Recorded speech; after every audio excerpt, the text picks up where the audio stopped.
I mean, yeah, as always, both these teams looking fired up. It's fun to finally get this World Cup started after all the hype that's been built around it, and I'm really excited. It's finally starting.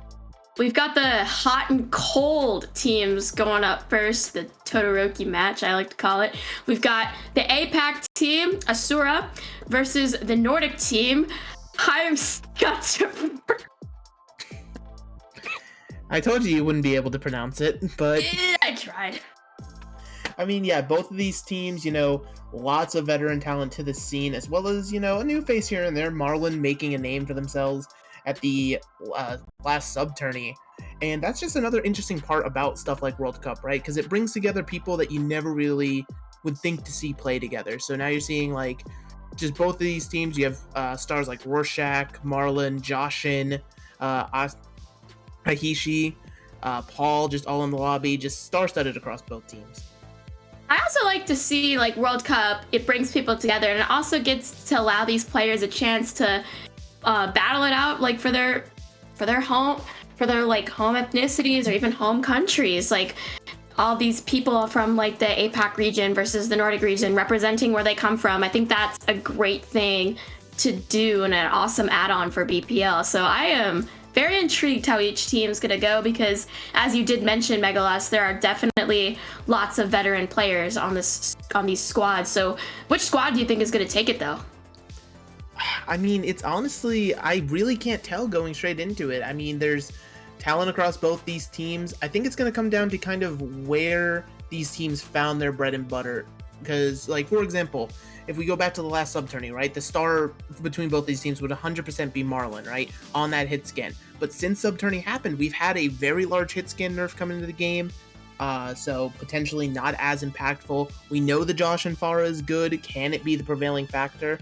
Or did both these teams throw all of that out of the window and potentially just practice a whole new meta of some kind? There maybe the wrecking ball, maybe just some dive. Who really knows what these guys have been whipping up in the kitchen?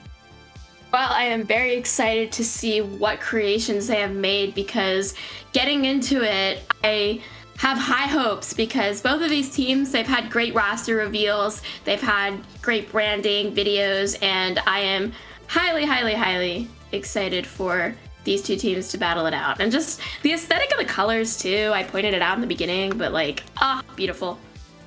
I mean, absolutely. You got the literal fire and ice coming together, the Todoroki, as you said, and I mean, yeah, it's just going to be so interesting to look forward to. It's also going to be interesting what our first map is going to be, because obviously, map pool's kind of been determining a lot recently in Overwatch. Whether it's your King's Rose is what you're guaranteed picking, or you want to throw somebody off and pick a completely different map that nobody ever really practices, as well as just the map pool for this tournament is always interesting. We have stuff like Hybrid is in, Lijiang, which is always in, and so I'm very excited to see if either of these teams prepped anything unique just to catch other people off guard, because I think it's a good strategy that not a lot of people employ. Mm-hmm. And something funny I want to see about maps is that I wonder, for every single team playing a World Cup, if any specific map that caters to their representative country will allow them to do better. Like, will the Nordic team prevail on Volskaya, or will the APAC team prevail on Lijiang or on Hanamura? Like, I'm excited to see stuff like that. I mean, yeah, it's super interesting, and that's just another great part about the World Cup. You get to bring in from all over the world, despite all of us still kind of mostly being locked in our homes. But ooh, looks like we're going to Greece. Yeah, we're going to Greece. I don't think any of these players hail from Greece, but hey, I could be wrong. But we're starting on Ilios. We're starting on Runes specifically, which, I mean, just absolutely phenomenal kind of starting point, It's beautiful, and Runes is definitely a map that is open for multiple compositions. Like, it looks like we see both teams kind of leaning towards possibly a dive, like looking at those tank lines. 3, 2, yeah, definitely. They're looking towards the dives. Both teams running it's pretty much a mirror comp with the Reaper Sombra. So it's going to be interesting. It's probably a fight for this mega pack that you see on the right-hand side of the map. Who can get it hacked up first? The dive's already starting from Peepo in, but it seems like despite taking early point presence from Asura, that side of the Nordics is going to be able to get control of that mega pack, and that's just going to be big as a healing resource, as they're just poking each other out, waiting for the point to unlock. Yeah, it looks like Asura's going on the aggression here. Both monkeys diving in with their respective shields. Asura is on that health pack, even though it may or may not be hacked by Team Nordic. But now the point is open. Asura gets first cap. Nordic's going to have to retreat a little bit as they figure out a plan to do this. But Asura's going to go in with that diving aggression. Yes, indeed, because you saw the Lucio get hacked up, but Sussy Ball is going to be the first one to use the Coalescence, trying to keep the whole team topped up nice and healthy, but the first Coalescence not really netting anything right now. We're back in that poke war, but the first pick finally coming through. They'll be falling at the hands of the Reaper, and now we're seeing just the full-on aggression. They smell the blood in the water for the side of the Nordics, and there we go, Pandemon already down next. The hack target onto the Reaper, cards falling, and just a little bit of stall left here, but the point is going to be flipped at 27%, so you know, pretty notable first fight there. Took a while to finally happen. And both teams also built some great ult economies after that fight. You can clearly see like Asura's got 5, almost 6 to work with here on this retake, but Team Heimskautarefur has also pretty much the same amount. So they're gonna have to play this smart though, because Asura could take a lot of different kinds of angles here. They could initiate with a dive, initiate with the Diva Bomb, or we could do a Somber Reaper combo. It all depends on their percentage point. And it looks like it's gonna be the EMP from Josh and catching. This is their chance. Here we go. Death Blossom tries to come in from carts, but does get hacked as their counter EMP gets 5. Wow. Heimskautarefur is holding on to the point. I like that. That was a very good usage of waiting for the right time to strike. They let Asura put all their ultimates on the table, and then they come and put their ults on the table, and now Peepo, look at him. Yeah, indeed, the stabbers. And it's just going to be interesting to see going into the next fight, you know, Coalescence, Sussy Balls does have that, and that's obviously a very powerful ultimate. And Primal's on both sides, so it'll be interesting to see where this fight kind of wants to break down, right? If anybody wants to dive, if they're going to wait for a hack target, because both these teams have been playing rather methodically. As we are seeing the dive, though, People wants to go aggressive, has that Primal and knows they can use it well, but Sussy Balls with the Coalescence finding them where on the other side, as there's actually a back cap going on. So even though you get the 2 picks on the healers, Sura was able to flip the point, and now they're getting free point percentage. And investing the Primal, they might be able to commit to this even harder. They'll be looking for that Lucio, trying his best, but unfortunately not able to find it. The Lucio just too evasive, and now the Primal's just kind of on point to stall. You have no healers alive. Shippy's going to take down cards, which means that's a huge chunk of damage out for Asura. And Joshin's hacked up right now, not able to do all too much on the Sombra besides shoot that gun and hope. Both Divas get demeched as Dilby will fall, but actually Snippy on the other side of it will fall, but it does not matter. Heimskautarefur will flip it back, and now they're in one fight territory. I was a little concerned about that, how Asura decided to play that, because the back cap was good for their favor, but then they decided to keep fighting as Dilby committed the Primal, but then Heimskautarefur came back with their ultimates, and it was pretty much like a 3v5, and then the rest of the team members came in and tried to make it a fair fight, but they were still able to hold on, and now, as you said, last fight territory, Josh and EMP finding 3, considerable amount, but then Rorschach not caught, so the beat is able to be dropped, and look at that, beautiful from Snippy, a 4K. Asura panicking now. Looks like round 1's gonna go in the way of the Nordics. Yes, indeed, and it goes their way without a hitch. Sure, you had that little bit of a back cap in that long first fight, but ultimately it works out in their favor. And I mean, it was just a very good first round, but now we'll see if these teams want to switch up their strategies going into these other rounds, because maybe the Winston not as effective on these next few points.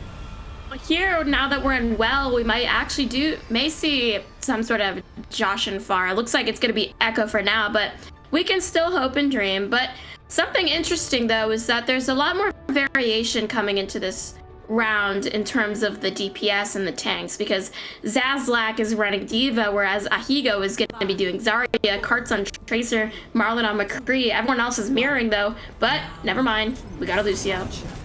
Yes, indeed. Both Lucios are actually going to switch over to the Brig just to provide probably more healing to that Echo. And as you pointed out, this Zarya is going to be interesting as we're seeing this fight happen in the mini room. You know, both teams just kind of poking it out. And it's just all about this poke battle. Once again, you're looking for the opportunity. You bubble your monkey early here. He'll be getting that up. But the flash, ooh, Cart honestly could have dived using the recall to stay alive. And that's a massive anti-nade coming out from Sussy Ball, or rather, Paul, as Peepo just gets deleted because of the damage from the Zarya, and now you're seeing just the overwhelming damage that the Monkey Zarya combo can do, and Asura's going to take first cap definitively. Asura's combo allows them to go more aggressive because Whereas Peepo really only has his own bubble to rely on, Dilby can go in knowing that Ahigo can protect him as well, so they have less fear. And in terms of ult economy, it does look like Asura is going to be in the better position, but if Heimskautarefur can try to get a key pick off, possibly Marlon landing a nasty headshot, it could find a great opening for them. I mean, yeah, absolutely, but now they're just stuck in this poke battle. Both teams probably looking for ultimates and looking for their advantage. Cards poking, has the pulse bomb, forced recall extremely early. That could be bad, as we're seeing the Zarya drop incredibly low, but gets nanoed up. Ahigo, fully charged, Graviton online. This shit's gonna be massive, and we're going in, we're just seeing the grab do absolutely everything. And the monkey just knocked into the well by the Brigitte. But Cards with the pulse bomb on the other end of the fight, just as we're all laughing at the monkey, Cards deciding to clean up the fight themselves. Absolutely massive, and now we're seeing just another great hold. Not too many ults invested. That was a great hold indeed, because as soon as Dilby went down, we were all kind of thinking like, ooh, is this Heimskautarefur's chance? They got no monkey, but then Cart's coming in with that beautiful 2K. Joshin still holding on to the copy, but Snippy also has a copy as well. And Rorschach has that rally, so I want to see some aggression from these guys to catch Asura off guard. Yes, indeed, and as you talked about, that early rally coming out big, and we're seeing the dupe onto the monkey, but the monkey slept up. The Echo is in the backline. Somebody actually woke extremely early, but Joshin is also on a dupe himself, but it's too little too late, as Peepo was in the backline killing your supports already, and Peepo with the primal rage looking for the third. Absolutely massive Winston play coming out, but you still haven't capped the point yet. You've got the picks in your favor, but the point is still in Asura's favor, and if it gets up to 85%, you're going to put them in one fight territory. So maybe a little bit of an overcommitment, but in the end, the Nordics will be able to get the point. Yeah, Peepo and Marlon there really helped clean up the fight. Peepo initiating that with killing the supports, and you saw Marlon killed off the rest of the team, possibly even created some staggers too. And Asura did commit basically all of their ultimates. They have a slight grab pulse combo coming online soon, but Heimskautarefur has the ability to hold this if they don't die. Yeah, unfortunately, Joshin finding the first pick with that beam. Unfortunately, we all know the power it does, and now Peepo is nanoed though, trying to bring this fight back, but Joshin's already found a second pick on this Echo. Absolutely a menace in the sky. Marlon is slept out of the Deadeye. Absolutely crucial. Cards now looking for a pulse bomb. He's not gonna need it just yet, as Peepo will finally fall. And it seems like Asura, off the back of some phenomenal DPS play, is gonna flip this, and they're in one fight territory. Somebody's gotta get their touch, and Skippy is dead again. Oh, and it was the pulse grab. Just absolutely massive, and I think that's gonna lock this round up here and now. Yeah, Asura definitely came back to bring this to a round 3, and Asura saw their win condition there, because I was saying Heimskautarefur has the ultimates to hold, but then as soon as I say that, Joshin is able to take down the Echo rival, and that really allowed for them to go super aggro, because you also touched on this too, Echo always does so much damage, so now that the primary damage dealer was out of the picture, Asura was less afraid, and Heimskautarefur didn't have a win condition of their own. But now, going into the Lighthouse, we are seeing a little bit of the same, a little bit different. We see basically compositions from both maps so far. Yes, indeed. Marlon over to the Sombra, and I feel like it is just better to be on the Sombra, because while you think McCree would counter the dive, you only have one flashbang and about 6 targets you need to stun. Plus, if you can keep these health packs kind of in your control with Marlon, Karts isn't going to be able to get value out of them. As we're seeing the Echo battle just in the sky, both of them poking each other out, nobody finding enough damage to commit. Cards also just doing a little bit of poking, and it's just this back and forth poke battle when you have Winstons of both teams. But we're seeing Peepo already dive into the high ground, the counter dive coming out from Dilby, trying to make sure the supports stay alive, but Pandamon cannot live through all of that damage. The Diva came in, and this is just beautiful cleanup. An anti from Sussy Balls and Snippy being able to just deal all of the damage you need, and there's just beautiful dive play from Heimskautarefur. That is true. That dive play was really great because it allowed for Snippy to shine in terms of getting that great cleanup. And it looked like Heimskautarefur was also more aggressive, which is what they need to do, because Asura was kind of taking advantage of their lack of aggression. And now their win condition is to just shut down any sort of potential flanks or keep an eye on Joshin, because none of them are close to ultimates yet. Dilby, though, little bit. Yeah, Dilby just in the mid, and it's going to be another counter dive, but the anti coming through every single time they've counter dive, but Joshin does find the pick onto Peepo at the cost of his own life, though. That's A-okay. You're willing to make that trade. His cards also falls. There's no damage up for the for the Asura, rather. So this fight already going their way pretty well. Not that high charge on a Higao. Not going to be able to do too much with that Zarya beam. Just hopefully going to get out with the energy you have. And Dilby just investing Primal here. And it's just, you're feeding the other team ult charge. Actually does manage to find the pick on the Rorschach, and Joshin gets back in time to get the pick on the opposing Echo. But Peepo once again neutralizing Joshin, the threat in the sky, taking him down. And Cards being able to get the DMAC with Paul finishing off. The Zarya, or the D.Va, is out of play. And I think we're going to see a very chaotic fight end in Asura flipping the point at 58%.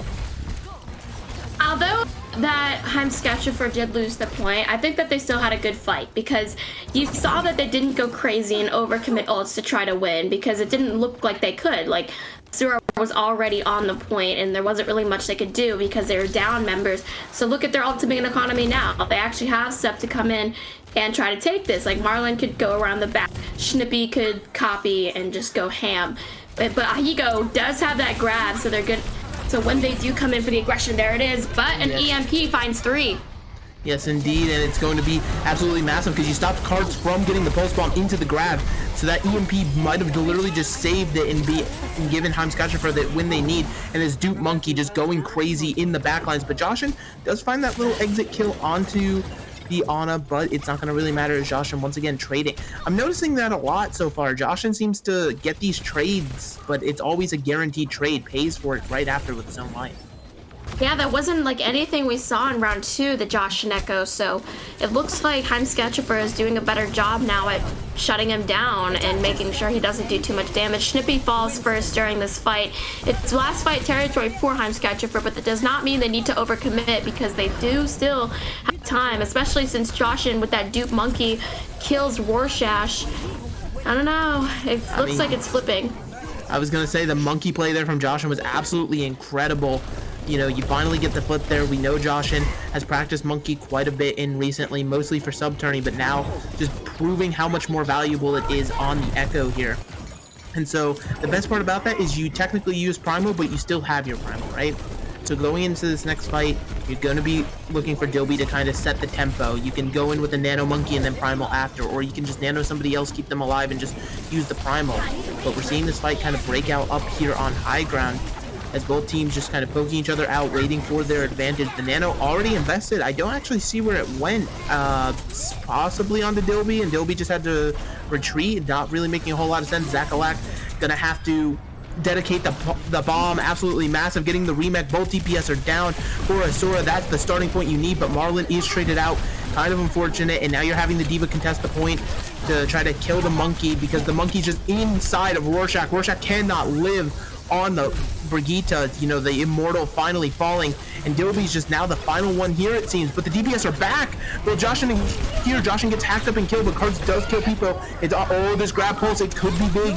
There it is, it's in. The Sombo's dead. The D.Va is gonna be demeched, I believe. No, actually, Nano kept alive. Absolutely insane from Sussy Balls to get back there and make sure that Nano comes on. And now we're seeing just kind of this staggered out fight once again, but it seems to be going in Heimskautarefur's favor as Paul does fall to Brigitte. Panda is going to be trying to touch the point, but it's going to be close to see who's going to get on there. And actually, I think it's just absolutely intense. The bomb on point, not really finding anything, and Pandamon actually still alive on this brig. The rally keeping him alive.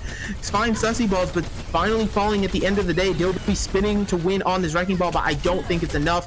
The Dupe bomb comes out, and that will be the first map going to Heimskautarefur.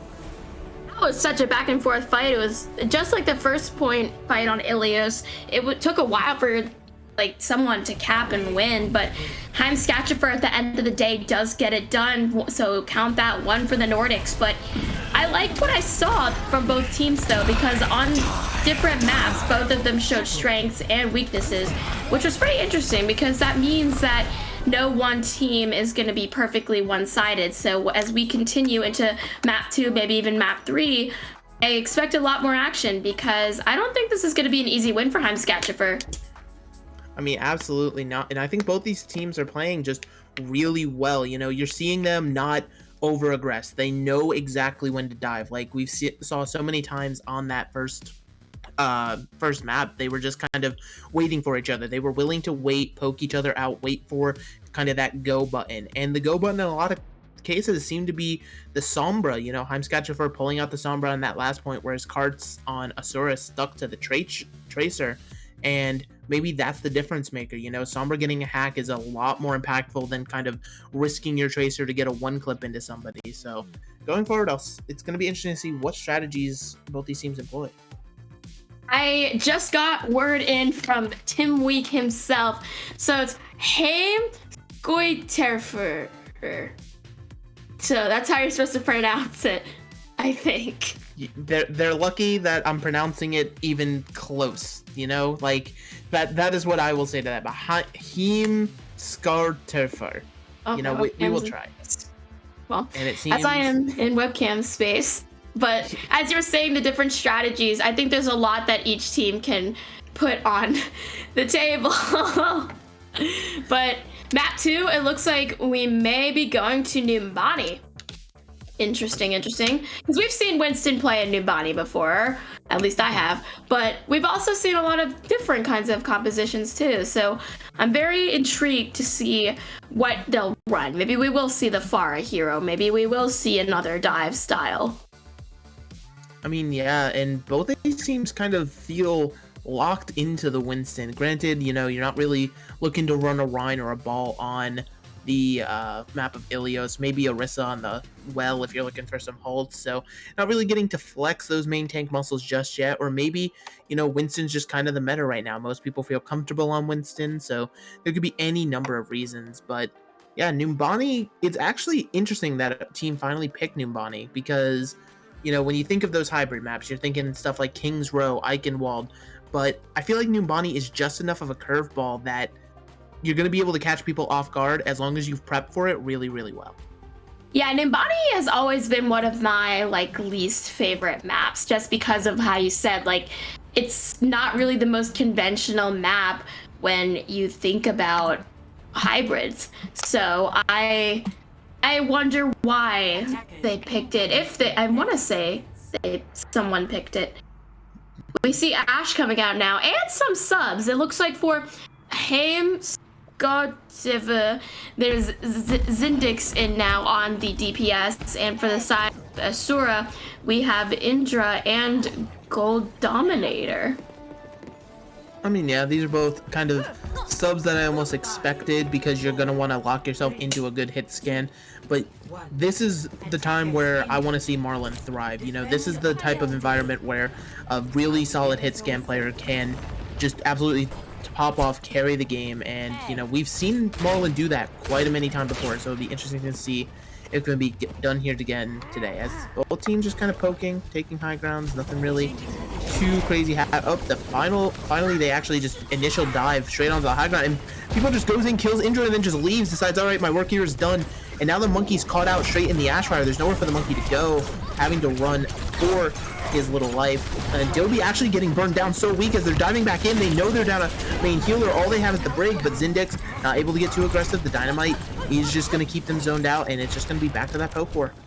Yeah, that sounds like Peepo being an aggressive tank, and that's going to serve Heimskautarefur well, because he really want that solid tank line. But I also want to look at Josh in here, because he always is going behind on the Tracer, looking for an opening pick. Warshash even forced out with the shield bash, but look, now it's Asura's tanks that are going on the aggro.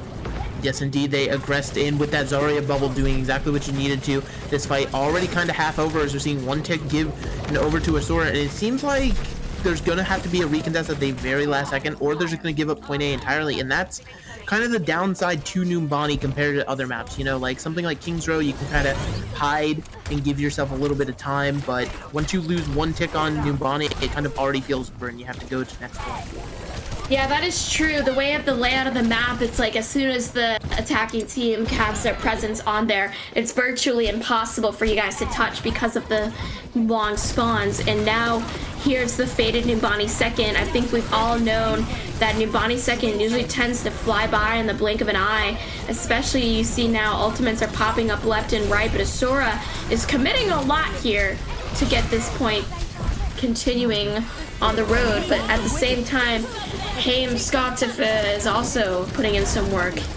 I mean, yeah, everybody's kind of investing ultimates. It's a tank trade, the Zarya and the Winston down on either side respectively. Joshin is going to find Rorschach on that Brigitte. And again, Joshin just finding picks left, right, and center, but Marlon already starting to do what was promised, that hit scam prowess, taking down the Gold Dominator on the other side. And this fight is just still going. You have the Winston back in play and the Zarya for both sides. Dilby's just going to be making space with his Primal Rage, and I don't think the goal is to necessarily win a fight here. You don't want to kill all 6 for Asura. You just kind of want to zone them out, don't let them touch point, but the bomb's going to initiate. You're going to have the monkey on point just a touch. Pipo being the hero of the day, making sure, looking for a remake there from Zach Fluff.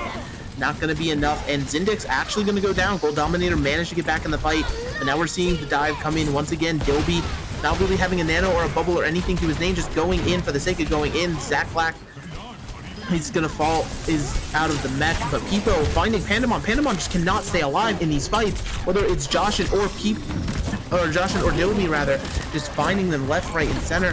And so now we're seeing Sussy Balls forced into an awkward position, way too aggressively forward, and they have to keep somebody on this cart or it's gonna get capped 0.2 meters. Marlon finds on the other side, and oh my goodness, these picks at the last second. Pipo just jumping straight on top of a Higao.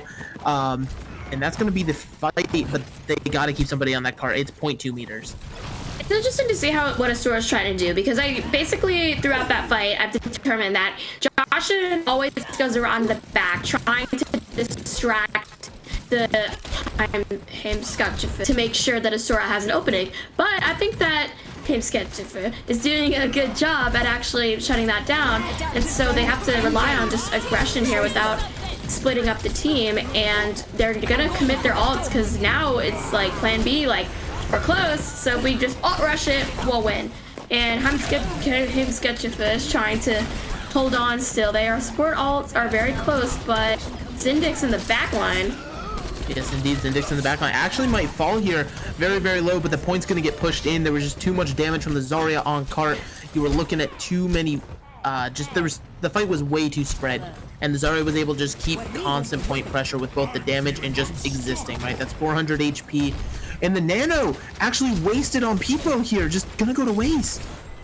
Yeah, I don't know about that one from Heimskautarefur, but maybe Sussy Balls is thinking of swapping, or maybe it was a misclick, who knows. But Rally coming in from Rorschach, though, it looks like they're going to commit stuff here because Asura does not have any ultimates, so it might give them a chance, especially since Indra is the first one to fall. Yes, indeed, and when that Ana's down, you lose so much of that healing. Joshin has Pulse Bomb, might be able to come up big, or you're just calling the retreat right now.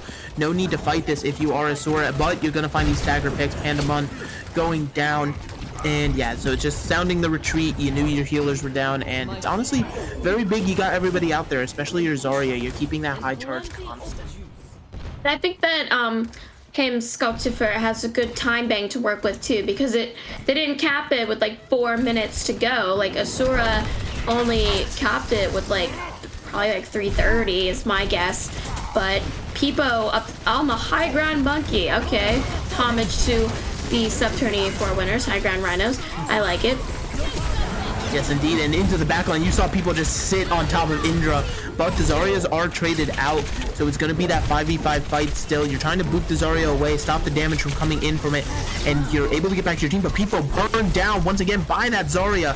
It's absolutely brutal. Now Dilby is creating so much space on this Winston using the Primal, and now you have your Ashe set up in a good position as Gold Dominator is able to take down Zindix, and the Bob on point, though, is going to give time for Heimskautarefur to get back onto this point. Both Zarya bubbles used for them, though, before Ahigao goes down. Dilby now gonna just kind of be the one on cart, but a nano boosted monkey on cart, that is enough to kind of stall you for a bit, right? So you have Rorschach using the rally in response to that, just absolutely massive. Sussy Balls will find Joshin. That's actually the pick you need, and Sussy Balls on the Ana just deciding to take matters into their own hands. Kills 2, neutralizes the fight, and just absolutely impressive plays from an Ana. I think this Ana player is a bit of an imposter on the support role, because that looked like a great DPS showing, but speaking of DPS, we have a Mei on the field, Gold Dominator. Ooh, Gold Dominator, more like Cold Dominator, haha. Yes, indeed, the Cold Dominator. That got me, I'm not gonna lie, but Yeah, as you were saying, the Mei is on the field as we're switching over to Rush for Asura, and with only a minute on the clock, you're thinking the Rush is your advantage, but Zindex sees the opportunity to dupe a Ryan, the Shatter already online, but out of it, absolutely clutch to kill that Ryan before that Shatter comes off. The Immortality field already waits, the Graviton now in, and the Graviton is absolutely massive. Mei only able to survive because of the Cryo block, but, I mean, that grab, you force the Immortality field, you know there was no beat because of switches. Just beautiful chef's kiss from Zazlac. It's like how that song goes. Zazlac, grab fat, all the teammates. Go Zazlac, go Zazlac, go. We have fun here. But now 21 seconds on the clock now. Asura, this their last ditch effort for a push. They have no ultimates online, but Indra is close to window, so if they can hold out, Joshin might be able to do a combo here.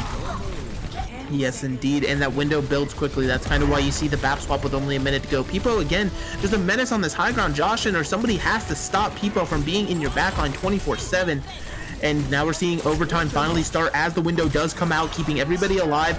Oh, the Deadeye is through the window, but Peepo and Zindex are already down. This is looking good for the defenders, but Bob is stalling point, and oh my goodness, finding the pick onto Marlon at the very last, like, millimeter of the Deadeye. And now it's just the rally break. While you think rally big is immortal, it is killable as it falls. Before getting a pick though, so you know, that is a potential fight turner, but now it's just Peepo on cart just kind of stalling. You have the Primal Rage, you have the Diva Bomb as well trying to zone the cart. Peepo on this Primal last leg, and now we're just seeing the cleanup on cart as it looks like Asura is finally going to cap, but they do cap in overtime. Yep, they pulled out all of the stops to do it. We definitely saw that beat coming in too, that really secured that for them. But Heimskautarefur, still getting used to that. Again, like I was saying on like the beginning of point 3, it's not terrible in the way that Asura capped, because they capped in overtime, which means that realistically Heimskautarefur, if they cap, and if they can cap with time, then it'll actually be in their favor. I want to say that, and that'll take it to a win-draw situation for them, but don't quote me on it.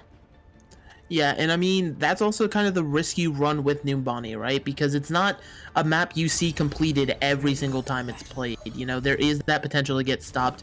You know, we always joke about point B going by in a blink of the eye, but you saw how hard that point C was for them to take. I mean, it's just absolutely brutal how hard this map can do. But it is also a map, like, when it's completed in a very snowbally fashion. So, Heimskautarefur, the ice cubes of the north, as I would like to say, because that's easier to pronounce. They definitely have a winnable map here on their hands, but it'll be interesting to see if they choose to roll with this Sombra still. Sombra is a very interesting pick here, because we did see it work before, like on Ilios from both teams actually, but we haven't seen it quite do anything yet on Numbani, so I am interested to see what kind of tricks that Heimskautarefur has on their sleeves. I mean, absolutely. With the Sombra, you got to be expecting a hack target to come through and then a dive straight onto the hack target. Very simple, just hack dive kind of stuff. We're seeing the Echoes poke each other out in main here again. The Monkeys now just doing a little bit of tasing, both getting a bubble. But the anti actually came out really early. People dropping incredibly low, having to retreat to the healers. But while the Monkey was running, Zindex does find the other Monkey on the other side. Dilby is down. The defenders are down. One giant ape, and that's going to be a problem as they now dive onto the high ground. Both bubbles used by the Zarya, and the Zarya is actually hacked up extremely low, but somehow, with the amount of damage, I mean, Zarya still does that damage even when she's hacked, so the Diva does fall. Zazlac is going to go down. We're seeing the beam try to come out. Finally does finish out Rorschach from Josh, and Josh has just been a menace to society, but Marlon killing Gold Dominator, that could be enough to kind of stabilize this. I mean, it's so back and forth, both these teams, and it seems like it's 2 ticks is all that's going to be given. Props to Asura for not panicking, because look at how they got 2 ticks, Heimskautarefur. And Asura, though, they waited for their right time to strike. They didn't panic as soon as they started getting a tick. They were able to kill people, then make their approach onto the point, which allowed them to hold it.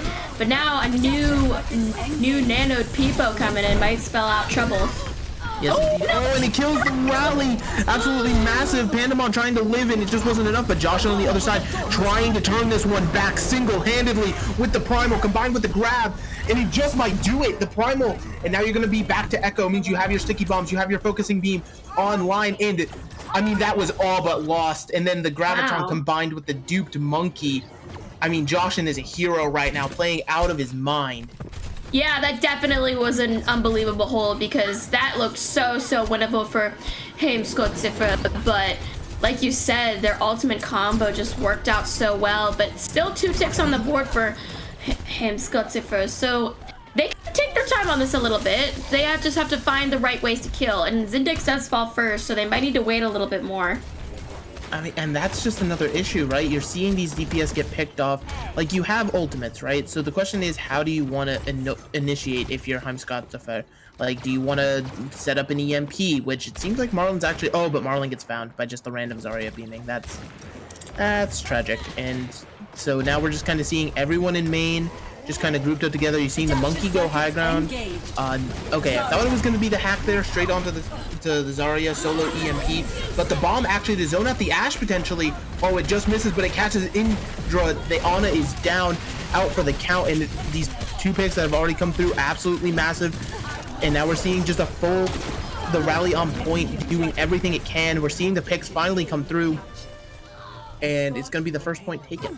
That's what I call a task failed successfully, because as you did note, that bomb was actually meant to try to put Gold Dominator out of position, but Indra did actually end up getting caught, which allowed them to Heimskautarefur to go aggro because they lost their main source of healing. But now it's up to them to continue this aggression. You can see that Sussy Balls is left all alone on the point, but Heimskautarefur, they do have that nano though from Sussy, so if they wait a little bit, then it can be cool. I mean, yeah, definitely. As we're seeing, Doby already in so deep, can't even Primal, just burst it down instantly. That is not what you want to see for Asura. I mean, point B goes quick, but that just could even spell the end of it if it's quick enough. But they invested the nano as well, so people's probably going to try to get some... Nope, not going to go in too deep. Just get some value out of the nano, and I mean, just beautiful first pick to burn down that monkey. Well, Heimskautarefur is actually taking a lot of interesting angles here because people is just chilling up top rather than doing the traditional of the kind of going front line. And same with Marlon up on the top getting those hacks. For a second, I thought he was even going to drop down for EMP before I realized he was only at 50%. But regardless of Heimskautarefur's positioning, it still looks like Asura is holding strong. Yes, indeed, they were already getting the entry picks, but now Joshin is still a menace in the backline on this monkey with the duplicate. Duplicate will wear off, and actually, it seems like Asura is going super aggressive. They want more, and it seems like they're finally, now that they pushed you back to spawn, it's just the echoes kind of dueling each other in the sky. And now Marlon actually going to be the big factor here with this EMP. The question is, where's it going to go? Both these teams kind of setting up on the high ground. Are you just going to do it straight in main with the EMP, or what do you plan to do? We don't know. We just are ready to see it. As we're seeing still just more of this setup, just running circles around each other. Ooh, the McCree. That flashbang, it could have been nasty, but he on the other side going to go ahead and get the Graviton, and just the follow-up. The follow-up isn't there for the Graviton as both Ahi and Doby fall down, and Marlon's going to find Josh and someone in the back line. Gold Dominator also without teammates on the point, and I don't know how you grab and just don't have the damage to follow it up there. Yeah, that was a little bit of a wasted ultimate, might even say, from them, because I get what they're trying to do. We did point that out, but it was just not working out in their favor. Now, Heimskautarefur is on point C. They have a healthy alt economy. Asura can build theirs up too, but they have 2 minutes to try to hold this. It's not unrealistic, but they gotta play it smart because you can see how aggressive Heimskautarefur is going right now, especially in the Nano Peepo. Oh, never mind. The Nano Peepo isn't enough to save from the Deadeye when it's held that long. But Sussy Ball's going to trade out the monkey on the other side. Zindex is going to be killed up very quickly. Asura slowly but surely clawing their way back into this fight. Investing the nano to keep Ahi alive. Very smart. Keep your Zarya high charge. And Joshin actually going to fall at the hands of Marlon. And this card is still... Okay, it's finally stopped pushing, but it was getting scary there for a second. Because now, if you are the side of Asura, your enemy is no longer Heimskautarefur. Your enemy is that clock. You have to get below a minute. Definitely true. And in terms of getting below a minute and a half is all Heimskautarefur has in order to even try and cap this, regardless of time. But you can see the EMP and the Primal are both on lines very, very soon for them. And Asura only has about 2 ultimates. But Marlon, no, dying first is not going to look good for this fight. But they might be able to capture Dilby here. I mean, yeah, but the Primal just keeping Dilby alive, and now we're seeing people get burnt down once again by the sticky mines. That's how Marlon fell earlier in the fight, and now we're just seeing a full-scale retreat. They got below that minute, but now all of a sudden the pressure is back onto Heimskautarefur because your enemy is no longer the clock. Your enemy is what's directly in front of you because you have to cap now. Otherwise, it's just going to be a 2-0 clean sweep here. That is true. This is the last fight. Territory for them, and Heimskautarefur has the stuff. They have the ultimate. Asura, though, they also have some key players and pick potential to try to ruin this for them. Marlon, if he gets caught, it's gonna be game over, but he's waiting for them to all group up. There it is. EMP catches 3. This is now their chance to go in. Ahigo doesn't even get to grab. This is looking good right now for Heimskautarefur. Yes, indeed, and the Zarya down, as you pointed out, just absolutely massive. But Joshin trying to turn this one back. We've seen the Primal do it before, but you're hacked up. Can't do it this time, potentially. You're just being zoned out by a Brig, but you don't really care. You're keeping everybody in the corner, giving your life, trying to get some of that rally armor from Pandemon as the rally just finally runs out. He is going to be back in this fight very quickly, and the Graviton's actually already out as the overtime is starting. You have to make sure you kill Zindix here, otherwise there's going to be a Primal in your backline. And Goal Dominator finding value in the grab, the nade coming in as well, and all of a sudden Zindix finally getting the Primal, looking around, cannot find his team anywhere. And it's going to be the final touch here, but it seems as though the hold, we're going to map 3.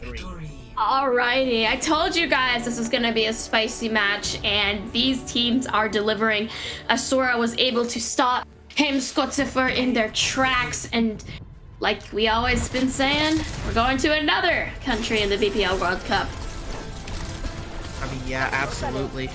And I mean, these teams both giving it their all, and I feel like something that kind of goes underappreciated so far between these two teams is the Brig play, right?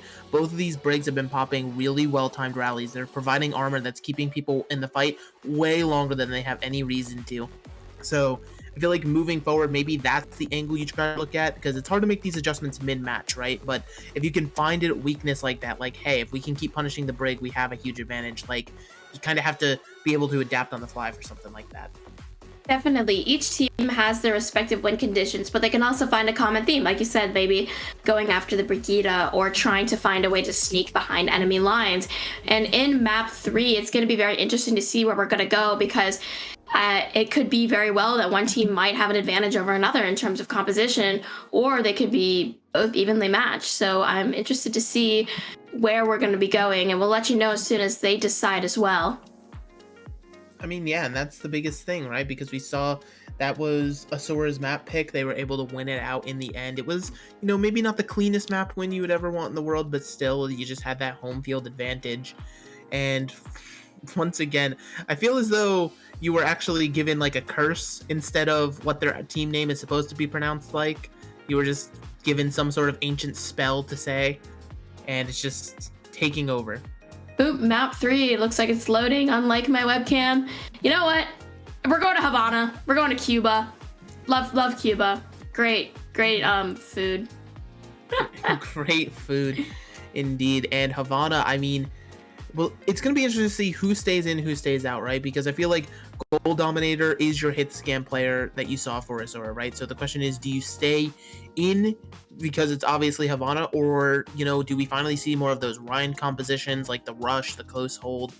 Because I feel like this is the time where Winston might have to go, because he can just get poked out way too easily if the other team's running a competent hit scan player, which both of these teams definitely have. Everybody's been playing up to a high level this tournament.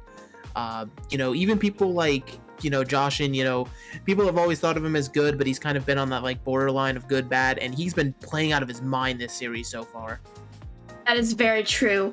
The star players for each team have definitely been proving their status, and as we come into map 3, they're gonna continue to do that, definitely, because now this is it. Like, this is where one of the teams wins and one of the teams loses. There is no map after this. It is best of 2.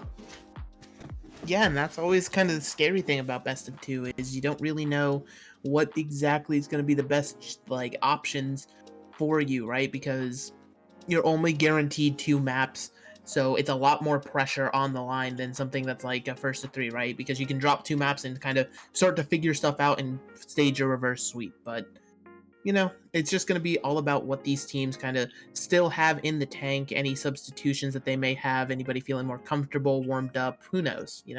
Just kind of all the game of chance at the end of the day. Yep. And we're going to see who wins this game very soon, both figuratively in terms of chance and literally in terms of score. But I don't know who my money's on because we talked about which roster might take it. But I just feel like these guys are just so evenly stacked. It's genuinely hard to pick because we've talked about how there's so many amazing people on both teams. And in terms of more amazing people, it looks like the only substitution we may have is that Paul is going to be coming back on support in terms of without Indra.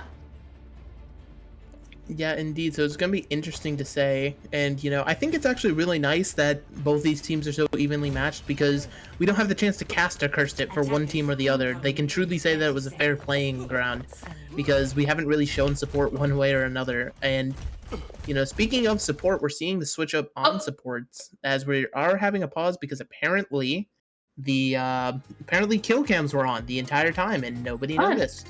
Well, here's a little language class for you guys. Do you know any Icelandic, Megalas?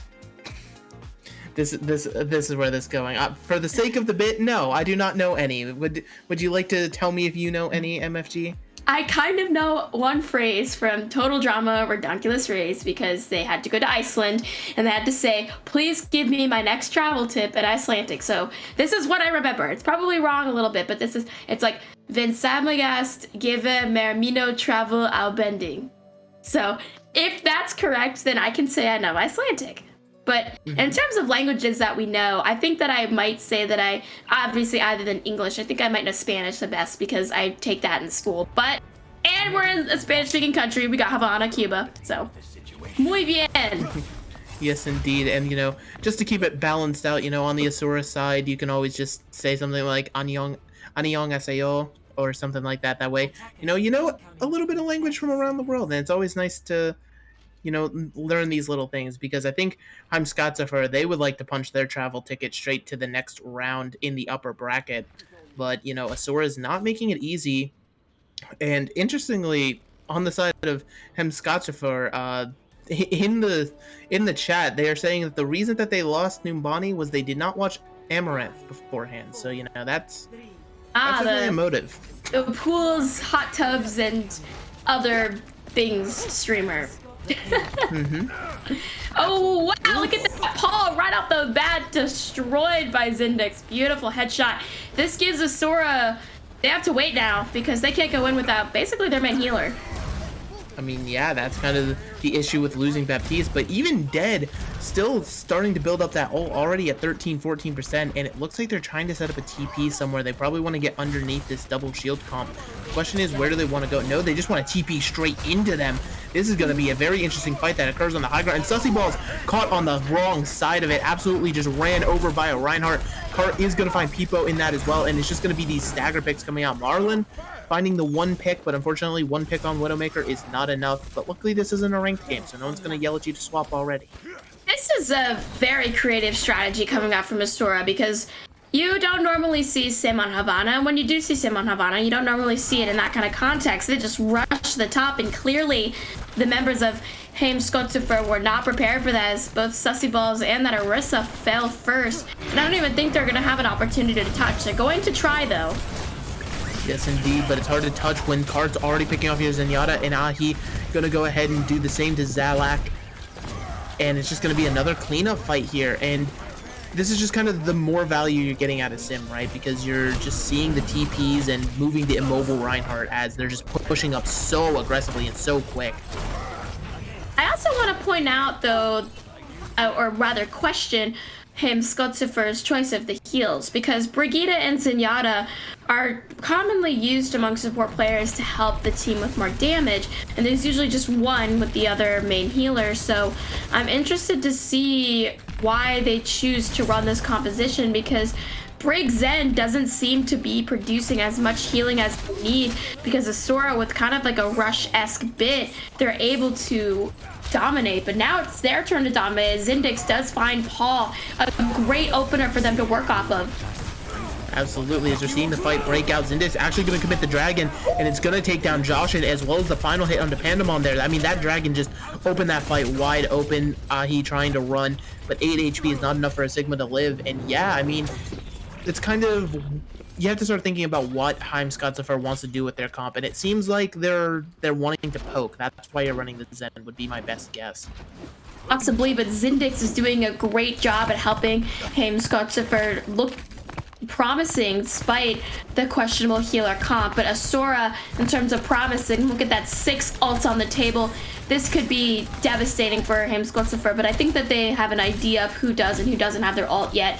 Or in this case, who does have their ult, which is everyone. But look at their positioning. Most of them are actually on like that high top. Oh, Higo gets canceled out of the he gets flux. nothing with the nothing with the flux, but it's fine because Karsa's already finding value. You're using your sim wall, you're committing your shatter, and the transcendence is just to keep everybody alive. So Sussy Ball is keeping Rorschach alive, absolutely massive, and it gets the trade on to Dilby. But the issue is that there's still picks coming through. Joshin killing Pipo, and there's just so few members of Heimskautarefur left to contest this point. You kind of need to run out now to get one final fight before point B is done.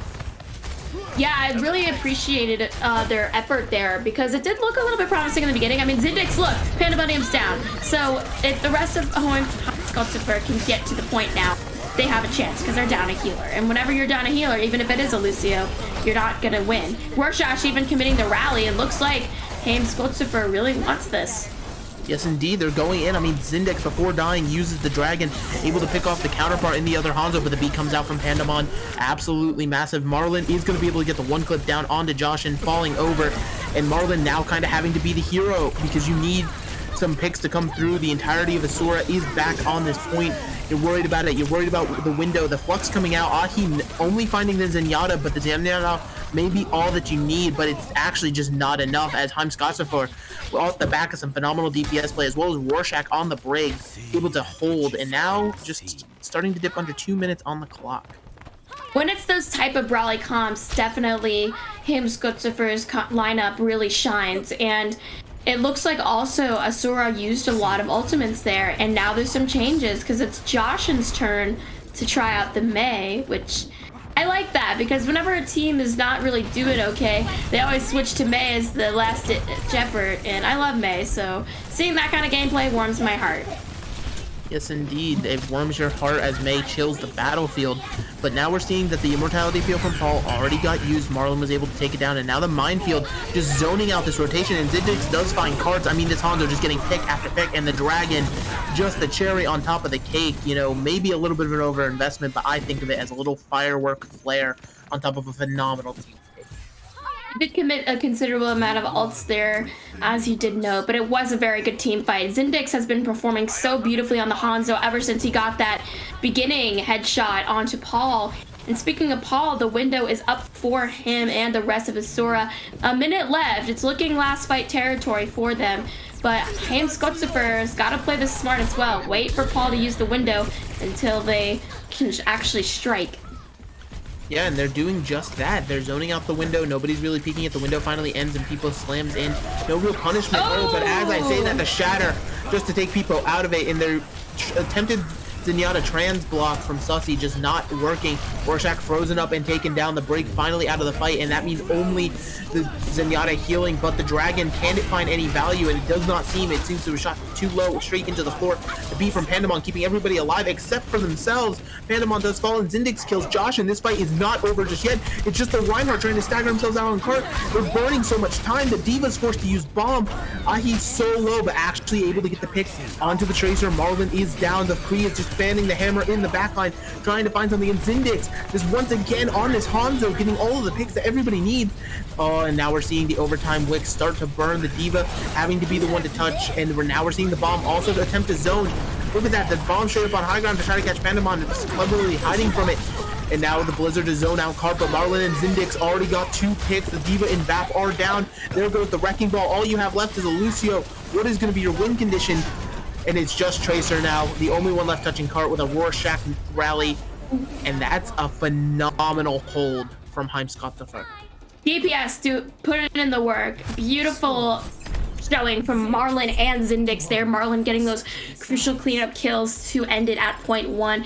Asura now has to go super aggressive if they want to have a chance. Their defense has to be stellar here. But I really, really loved that showing from Heimskautarefur because it looks like every single person is putting in the work. Like, you could really see how throughout all of these maps, like, the Peepo and Zazlag have had their moments. Marlon and Zindix have had their moments. Rorschach and Sussy Balls as well. And that just makes it all the better because that's really a good sign of a cohesive team.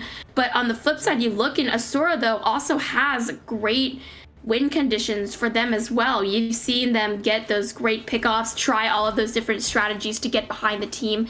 And in terms of defense, I see Carts on the McCree now and Joshin on the May.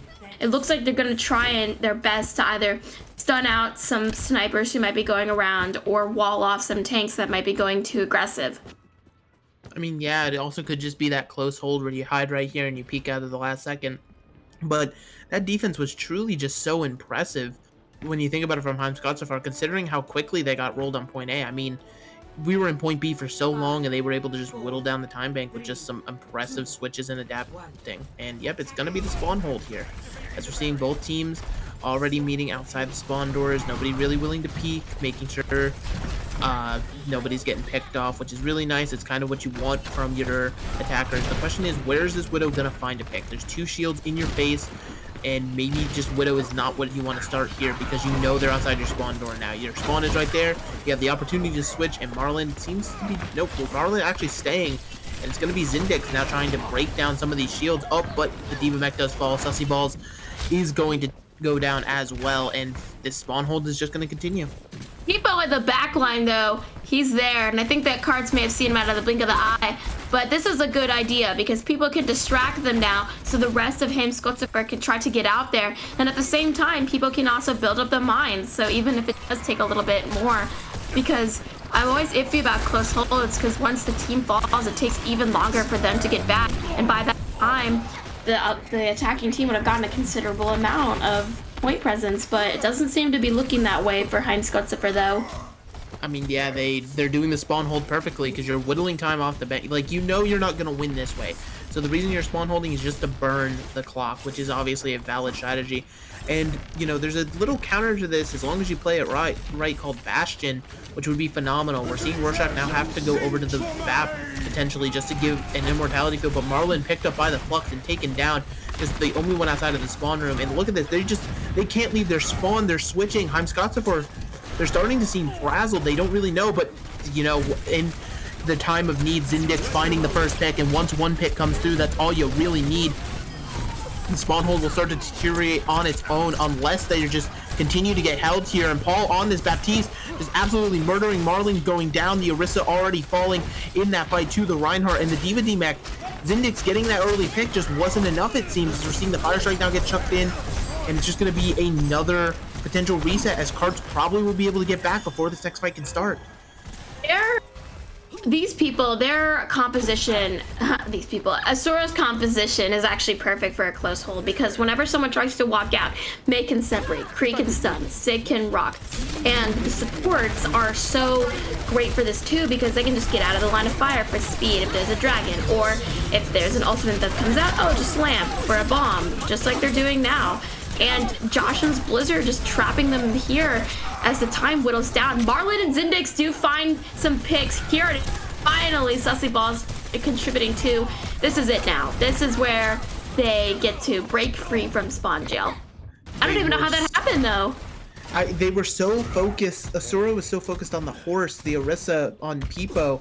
But that's the issue with Orisa. If you focus on her, she can literally just be immortal. Between Fortify, giving her some pocketed BAP healing, she can just live forever. But look at the time bank. You wasted 3 minutes trying to get out of your own spawn, and Asura didn't even burn all of their ultimates. This next fight is about to get absolutely bloody.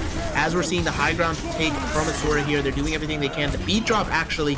Ricard's already finding Marlon as Dilby just swinging the hammer gets down Zindix. The 2 carry players are down. Cards again just doing so much.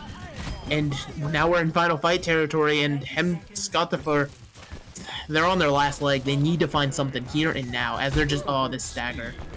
And another creative approach there from Asura as well, because if you noticed, they actually went high ground, got behind Heimskautarefur, and then they dropped down, which is not something you normally see. Marlon now on the Widow, though, hoping to get a long-range pick to start off their next engagement, because it is final fight territory. And Asura is still trying to keep that strategy of the high ground. And ooh, look at that. Lamp saving the day. That could have been the perfect combo, but you gotta watch out for that bat character. So you gotta make sure he's down in the Window's views before you can do a combo like that. Yes, indeed, but I got scared for a second because I saw Zindix on a flank, not able to hit the arrow. Both supports now down for Heimskautarefur. Their legs are falling beneath them. Pipo is down. There's just 3 members alive, but Zindix, this is how you start the return. Able to kill Paul, but Zindix down. Your carry player is dead. Zlak, unfortunately, he's going to fall. Marlon cannot make it to the cart, and the reverse sweep complete. Asura will be moving on in the upper bracket.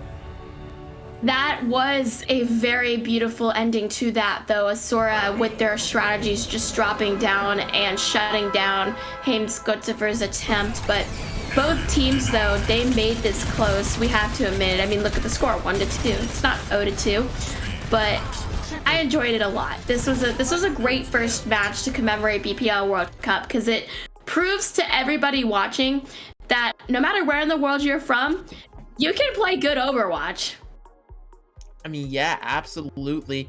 And both these teams, as you said, they pushed each other to the brink, both looking exceptional. And I mean, I would very much like to see both these teams advance and do well, as I think they both will. You know, being able to adapt on the fly as they both did, that's something that you always like to treasure and worship. But yeah, unfortunately, at the end of the day, Asura is the one who took away the win, and so hopefully that makes Heimskautarefur a little bit hungrier, as it seems, you know what, I said their name, and now my webcam's breaking, so hey. The Icelandic curse. But yeah, I think that wherever these teams are right now, lower bracket, upper bracket, wherever, they're still gonna fight hard, and they're still gonna show themselves. Like, Heimskautarefur is not counted out. I still have faith for them to come back and win it all. Asura, though, they're looking strong as well, and I think they're gonna have a fun journey throughout the bracket as they continue. But it was good for them. Good for them. I applaud everybody in the match. Yes, indeed. And I don't believe we are doing interviews, unless I'm mistaken. I could be. I don't really know. But yeah, both teams just giving it their all. Is there any, like, one player from Asura that you would want to highlight, MFG, that you think just was the above and beyond solo carry of this team? Player of the match. I gotta say, we did talk about how the team cohesion itself was really the winner here, because we spoke about how each member was putting in their weight. But I think that I don't know if I can pick a favorite, because I've definitely saw a member from each role do something extraordinary. Like Josh and Karts were beautiful with those DPS plays, and then we see Ahi and Dilby making so much space on the tank line, and then Paul, Indra, and Pandemonium doing their work on the heroes they know best, like Pandemonium, beautiful Lucio player. But Heimskautarefur too, as we probably all know in chat, those phenomenal DPS plays, Marlon and Zazlak, I give, and Zindix too, Zazlak, all of them, I give snaps to their respective roles and plays, because they really made us a very intense and wonderful match to be a part of. Yeah, I mean, just absolutely, you know, I fully agree with you. I don't feel like there's any single person that you can highlight. I feel like everybody on both teams just played out of their minds, as we were talking about, and just, you know, that's the beautiful thing about today, right? Like, there wasn't that many mistakes in this match, you know. It was just really two teams respecting each other and just creating their own space and playing their own game. You always love to see something like that, but I do believe, you know, there's just kind of, you know, a little bit of funny things happening in production, so probably not an interview, probably a little bit behind schedule, probably need to get on to the next game, who knows. But you want to take us out, MFG? Sure. All right, so I am MFG caster / desk host, for those who may not know. So, as desk host, I I get to do my interview now. So I guess we are doing our interview now. We've got team representatives from, looks like we've got an Asura member. So let's drag him on in and have a chit chat. Hello, hello. How are you doing, Pandemonium? Hello. Congratulations, my friend, on your win. You guys played very well. It was a very intense match. Did you think that this was going to be as intense as it was, or did you maybe underestimate Heimskautarefur a little bit? No, we thought it was gonna be a close game. Like especially the first map, like we just lost because Sombra is a hero, and the second map we kind of tightened it up. We got our rotations in a little bit better. We beefed a little bit, but we held third point really well, and then they counterpicked with Havana. And Havana was definitely gonna be our hardest map because they were trying to go for sniper diff, so we're just like, all right, screw it, we'll just go for close holds with double shield rush. Fair enough, fair enough. Were you, so when Heimskautarefur won map 1, was there anything you guys wanted to change about your composition personally, or did you think that if you stuck with your competition, your composition, you could still beat them just depending on the map? We definitely had to change because we were playing comps that were a lot better on Koth per se. We did keep our ruin, or not a ruins comp. What was it? Our like our double bubble comp on what's the second map? Nubani, just because like that's what we practice, and there's a lot of high ground, so double bubble very good there. Obviously we changed it up for Havana because double bubble not so great there. But so going into Havana, this is the last question for you guys. Because we saw this on Nubani, kind of how Josh on the Tracer was going behind and killing some people, trying to disrupt Heimskautarefur. Did you guys want to do the same type on Havana because you saw it worked on Nubani, or did you want to try and run it back a little different? Because I did see a mix of the same and something a little bit new. No, we definitely wanted to change up our plan because we couldn't really take flank angles when we were doing that rush composition. Like we have to kind of stick together. They played it really well on on our attack on second point. We did struggle a lot because they had that kind of poke composition. So, but we stuck to our guns and pulled it out for the good first hold. And yeah, it's where it ended up. Yeah. Well, thank you very much for joining us, and congratulations and good luck on your future matches throughout the bracket. You guys represent APAC well. Thank you very much. Bye. And with that, that concludes our first World Cup match. If you stick around after this break, we will bring you match 2, which I believe is going to be the Atlantic versus the Northeast.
from all the leaves that surround us, I'm just a hero of my own. Aside from all the dreams that surround us, I'm just a hero of my own. Aside from all the leaves that surround us, I'm just a hero of my own. Aside from all the dreams that surround us, I'm just a hero of my own. I'm hero of my own.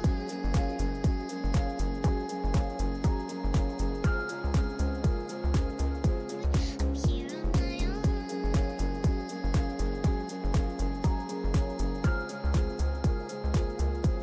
I'm hero of my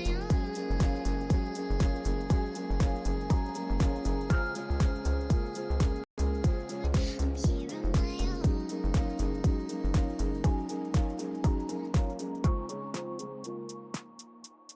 Aside from all the leaves that surround us, I'm just a hero of my own. Aside from all the dreams that surround us, I'm just a hero of my own. Aside from all the leaves that surround us, I'm just a hero of my own. Aside from all the dreams that surround us, I'm just a hero of my own.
welcome back to the BPL World Cup. We've got our second match of the B stream here. We've got Crablantic versus the Northeast Teabaggers, two teams that are right next to each other geographically. So, hopefully there's gonna be a little bit of rivalry there, a little bit of fun. How are you doing, Mara? I'm doing all right. I had an interesting game on my previous cast, so hopefully this one's a little bit better. Hopefully there's no Torb hammers. No, we want the Torb hammers though. The Torb hammers are fun. That's what we're here for, right? Yes, that is true. However, what I don't want is the map to crash again. That would be cool. We'll put our hands together. We'll all pray for the map to not crash, and we'll be getting right into this rather quickly. Yeah. So we got our rosters here. Any standouts for you? Anyone you're looking at? I'll say worst. Worst is apparently like a 4.4k tank player, that's okay. Parody, legendary God Gamer, second place in BPL Season 1. Honestly, I don't know a whole lot of the Northeast roster. I recognize Moopy, fellow SYS member, and Georgie Boy, God Gamer, Mercy player. That's really about it.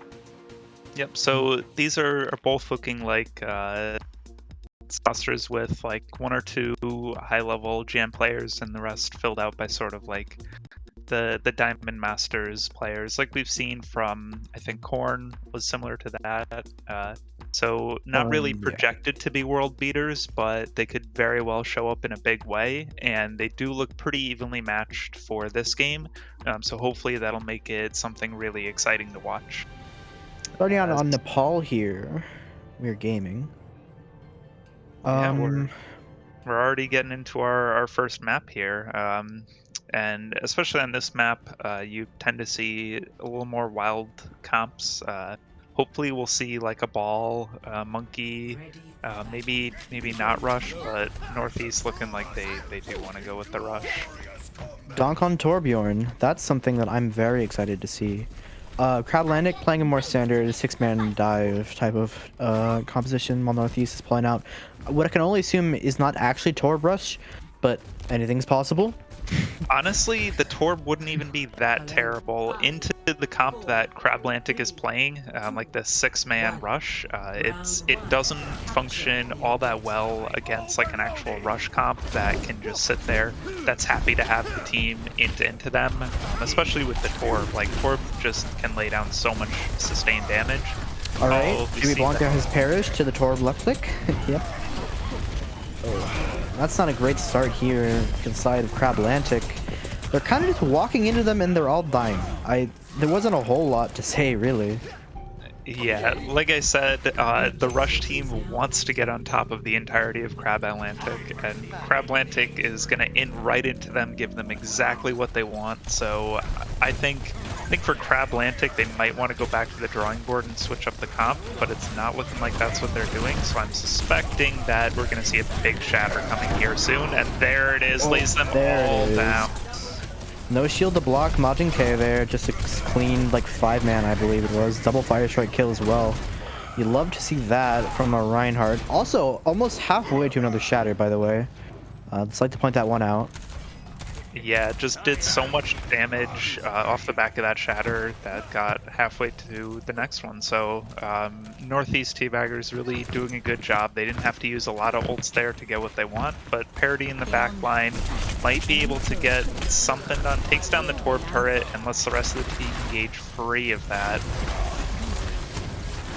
Doesn't look like it, but the Cole from Evan actually picking up Osiren, and now this should be finally what Crablantic want, is just an engage where they can actually use their ults so they can start cycling them to the next neutral fight, or for the next ult fight rather. And now Parody crucially didn't use that EMP, so now they can use that EMP to build up closer to both the Cole and the Primal for another fight where they can build. You see where I'm going with the old cycling. I get what you're saying. Yeah, there's that's a huge EMP.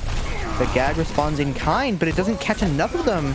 So Majin K and Donk both perish. That's very, very unlucky. And now that should just be another fight. And see, Gavin is already halfway to another Primal, and Evan is halfway to another Cole. So this is exactly what they want for the side of Crablantic.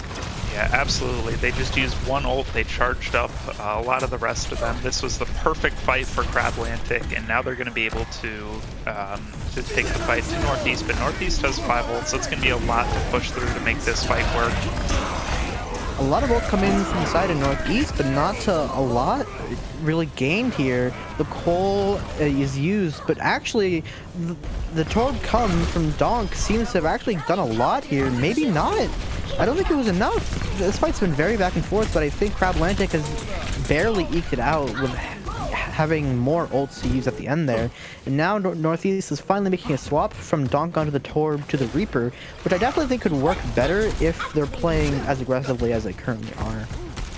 Yeah, we see Parody in the back is going to get a nice hack, is going to force Northeast back in here, so the comp swap is going to do something, but Gag is going to be the first to go down. Again, Northeast Teabaggers are on the back foot here and aren't able to engage. Hack comes in onto Georgie Boy. That means they can kind of just walk into Majin K right here. And, like, again, like, Gavin has a Primal, which is going to let Evan get the Cole. Bomb just to open some space here. Bomb EMP. Luckily, the lamp comes in from a Siren, but it doesn't seem like it's done enough. And the mech is lost from Georgie Boy and Donk's life and Raptor as well. All to die. And now that should be round 1 for Crablantic. Yeah, they're just using these last ults to finish off Northeast, get them off the point here. Time's gonna tick down, and yeah, so that was very well played by Crablantic. They cycled their ults almost perfectly there, using exactly enough ults as they needed to win the fight, making sure that they weren't playing too far into Northeast's game plan here, and just a really well done job. We are going to see them swap over to a traditional rush here on this point, again with the Symmetra, of course. So we're going to see a mirror come out. So, I mean, I've seen generally Simrush mirrors just come down to, at least on Village, is whoever gets the point faster, because you can set up your sim so you can start beaming down the shields and getting your charge and stuff like that. So it's really a race to the point here. Wait, Donk seems to not be playing Symmetra at all. Going to the Reaper, actually. Okay. Yeah, and now Crablantic. Yeah, interesting, because Symmetra is really, really good on this point. I'm not sure what they hope the Reaper will bring, but Crablantic is the first on that point. They don't have to wait for a trailing DPS, and now they're going to be walling up and pushing out Northeast. Majin K is the first to fall yet again for the Northeast Teabaggers. This can't keep happening. And now Parody is fully charged up with a Sim wall in this next fight, which is exactly how you want to start playing Sim Rush. Just get... Ooh! What? Raptor? The window may kill the Bat and the Sim. Now it looks like Crablantic might actually lose this fight. Even with Gavin falling for the side of Crablantic, it might just be another... Like, yeah, Majin K is back now. So they should be able to win this fight on point with just more damage, because they don't have a sim up for the side of Crablantic.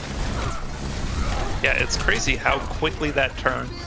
Just off of the back of Osiren's window and Raptor getting some really nice picks through it. They really flipped that to their advantage, and now if you look, they have the ult advantage as well. It's going to be really hard for Crablantic to fight into that.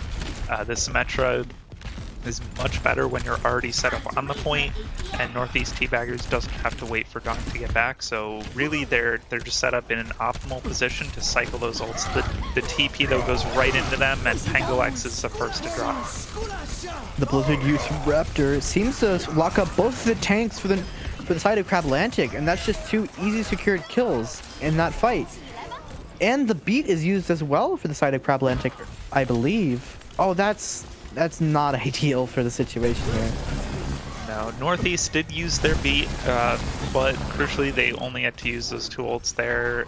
Crablantic used their beat as well, and it's going to be much harder for them to jump in with the Reaper.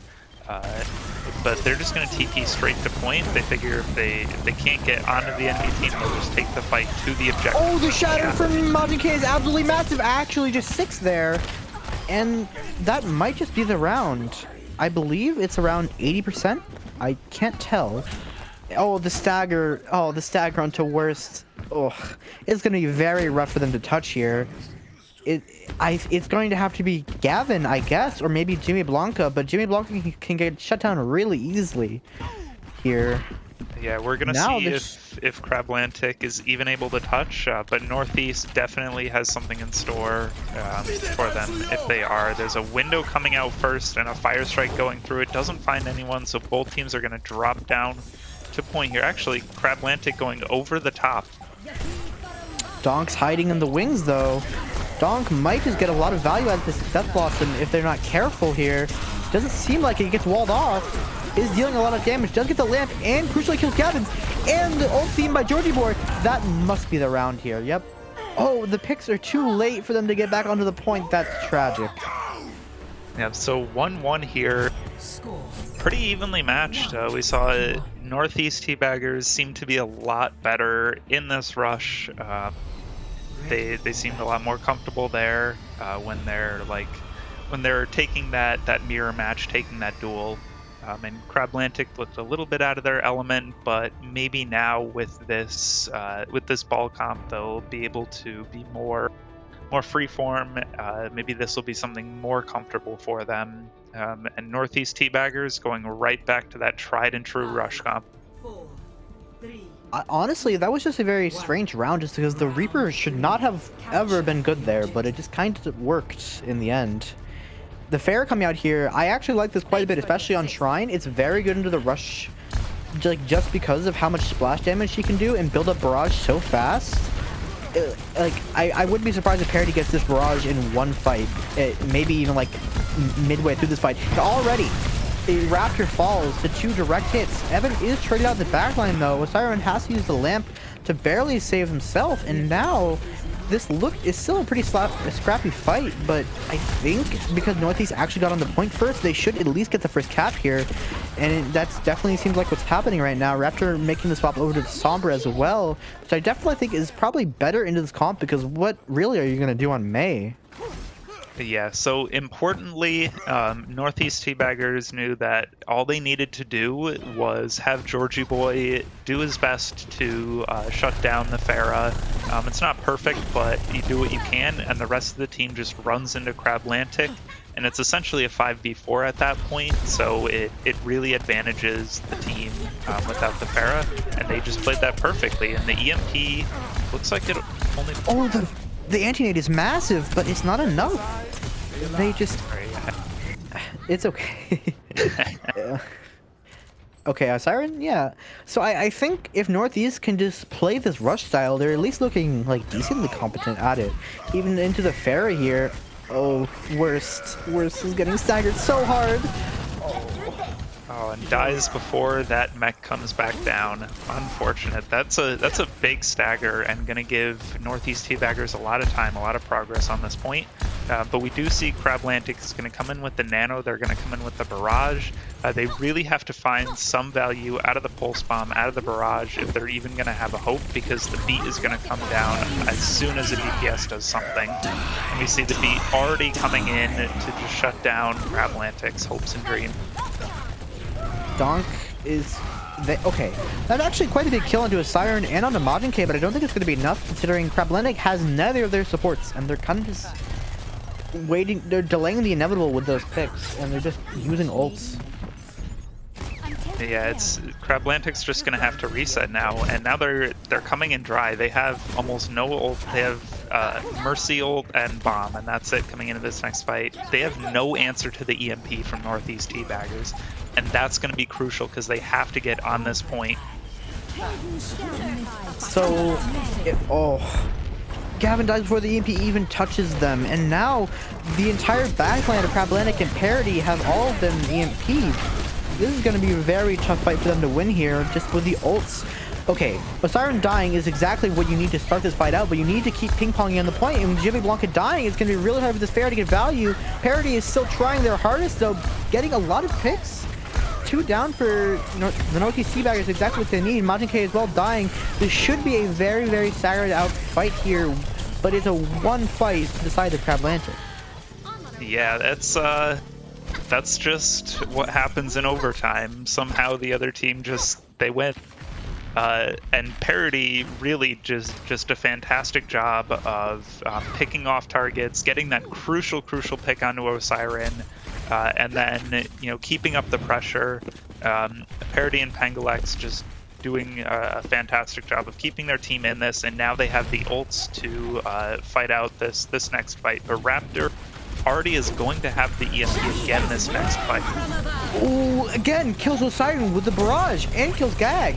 You don't have supports for the side of Northeast, and now you're just going to lose. Parody gets a nano and just absolutely trounces on them from above. They didn't even check.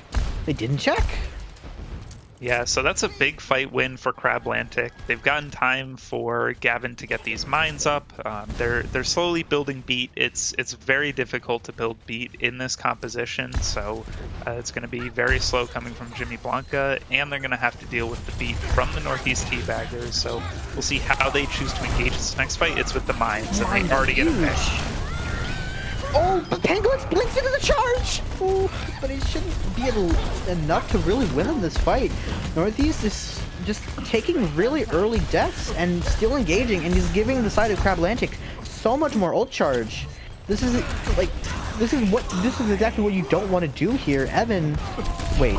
Okay, Donk is in the backline killing both of the supports of Crablantic, so that might win them though. And the shatter from Majin K just lays both the tanks on the floor. Both the DPS are dead from Northeast, but they have a point presence now with both tanks and both supports just on point.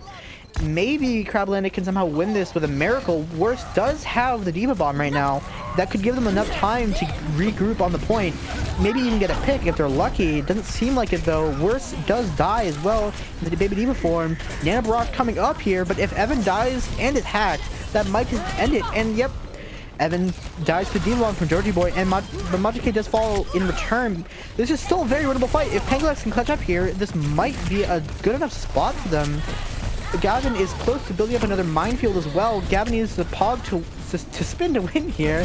Pangalex as well having the pulse, nearly another pulse bomb. I believe used one in the first part of this fight. Still very winnable. Gavin has the mines, but crucially perishes before he can use them, and now that should just be the map one for the Northeast Teabaggers. It's getting so close. They just needed to get those final kills, but Northeast does clutch it up at the very, very end. That was a hectic fight, but Donk really turned that around for them at the very end, at the crucial moment. Really did a great job of knowing what his role was in that fight, what he had to do to make sure his team was able to win. And so that's very impressive coming from any DPS. Yeah, I think Northeast looked really, really comfortable on that rush comp. They made it work. They faltered a little bit at the beginning, but they really made it work into that ball comp. Really knew what their win conditions were. And Raptor played, I think, really well on the Sombra. Was farming EMPs very quickly, which is your entire job there. So, props to them. So going on to map 2 here, it is Crablantic's choice on a hybrid, and I mean, I honestly couldn't tell you what they would want to pick. They played a variety of comps on that map. They played the Pharah, they played the Rush, and they played the 6-man dive. With the current map pool, they could really pick almost anything. Yeah, I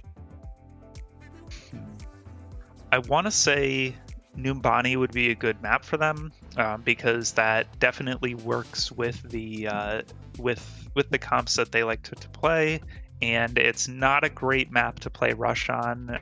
Besides the last point, it's somewhat difficult because of all the high ground, and if you lose high ground control and you just let the other team constantly jump down on you, it's going to be very difficult to play. So I think Numbani would definitely play to Crablantic's strengths here.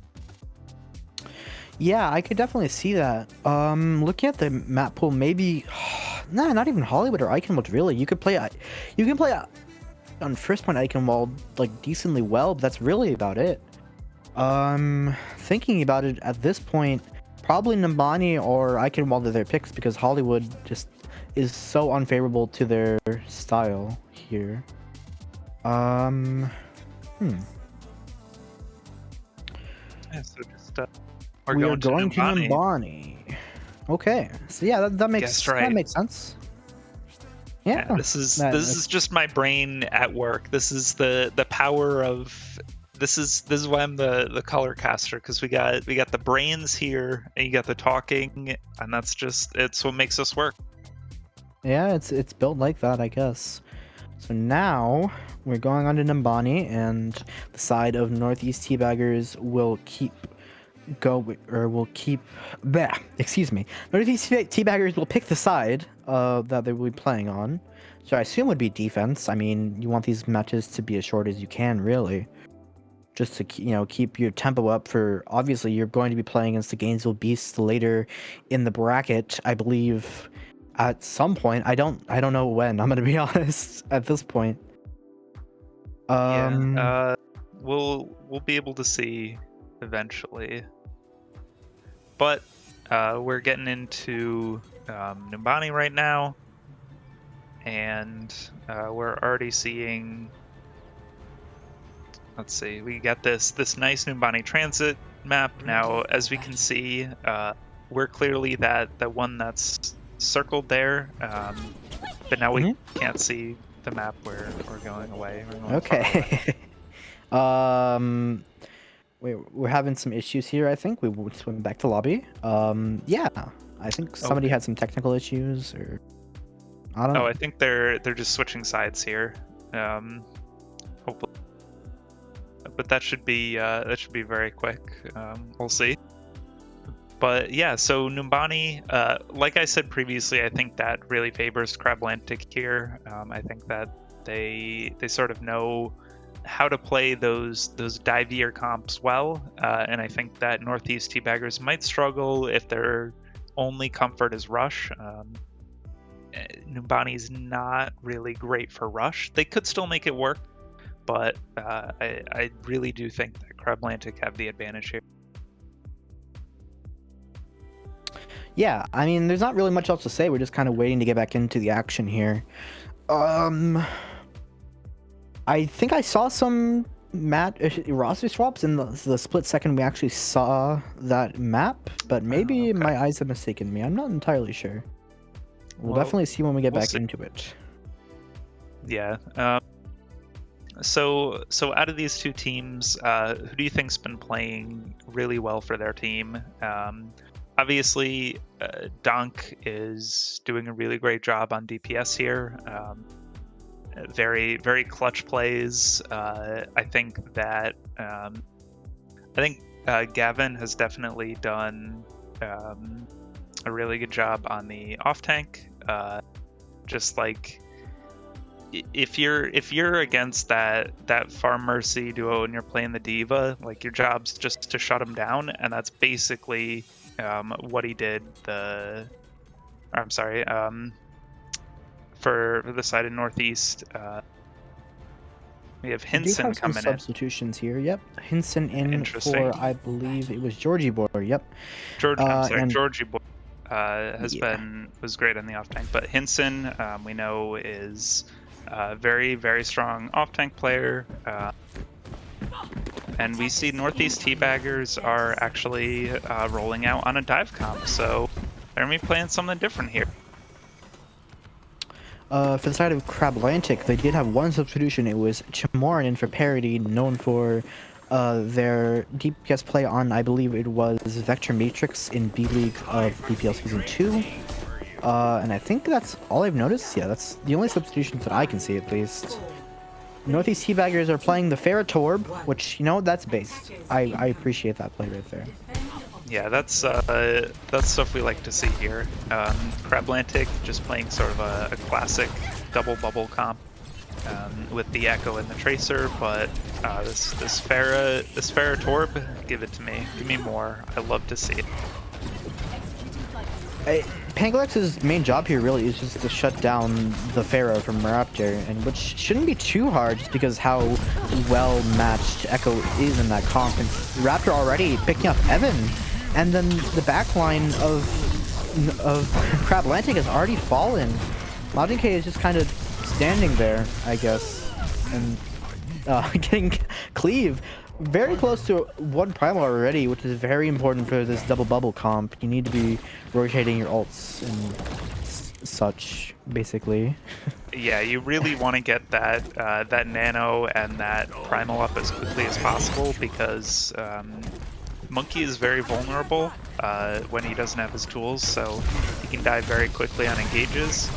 And we're going to see Crablantic here is going to take the high ground, but a really nice anti comes out from Osiren, getting both the tanks, but he's actually going to go down. Isn't enough to save them, though, and now that's the opening that the Crablantic wants here. The tanks are very low, though, and as such, there's not enough pressure to really deny that res coming in from Gag, which comes out, and now it's really just another one fight to the side of the Northeast Teabaggers. They did use quite a few ults there, though, and Crablantic did manage to get a tick, actually, which isn't the worst result in this fight, using the ults that they did. Yeah, it's interesting. What happened was they got that pick onto the Ana, and then Majin K went in with the primal, and the entirety of Crablantic like jumped back. Besides, I think Shamoran stayed on the point, but they all jumped back. They gave space for Northeast Teabaggers to get the res onto Osiren, and with that res, it completely changed the momentum of the fight.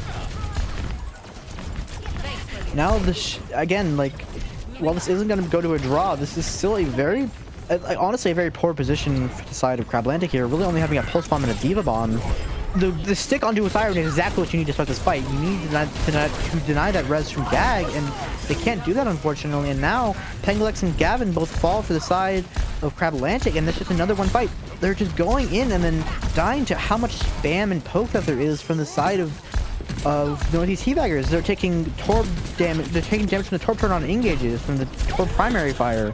Even with the picks that they're getting, they're always just trading worse.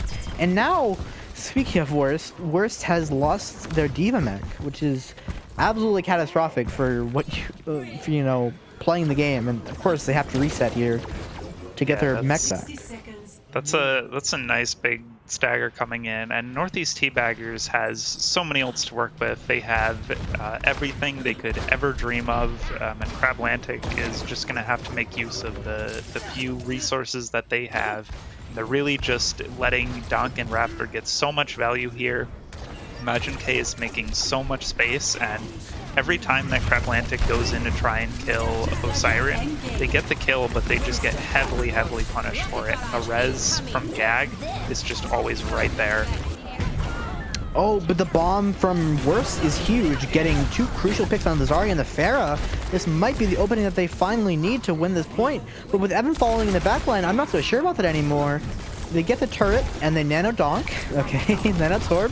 Oh, Gavin's taking so much damage on the point, but they're barely not able to finish him. And now this looks like finally a one fight for the side of Crablantic in a very, very sloppy and scrappy fashion.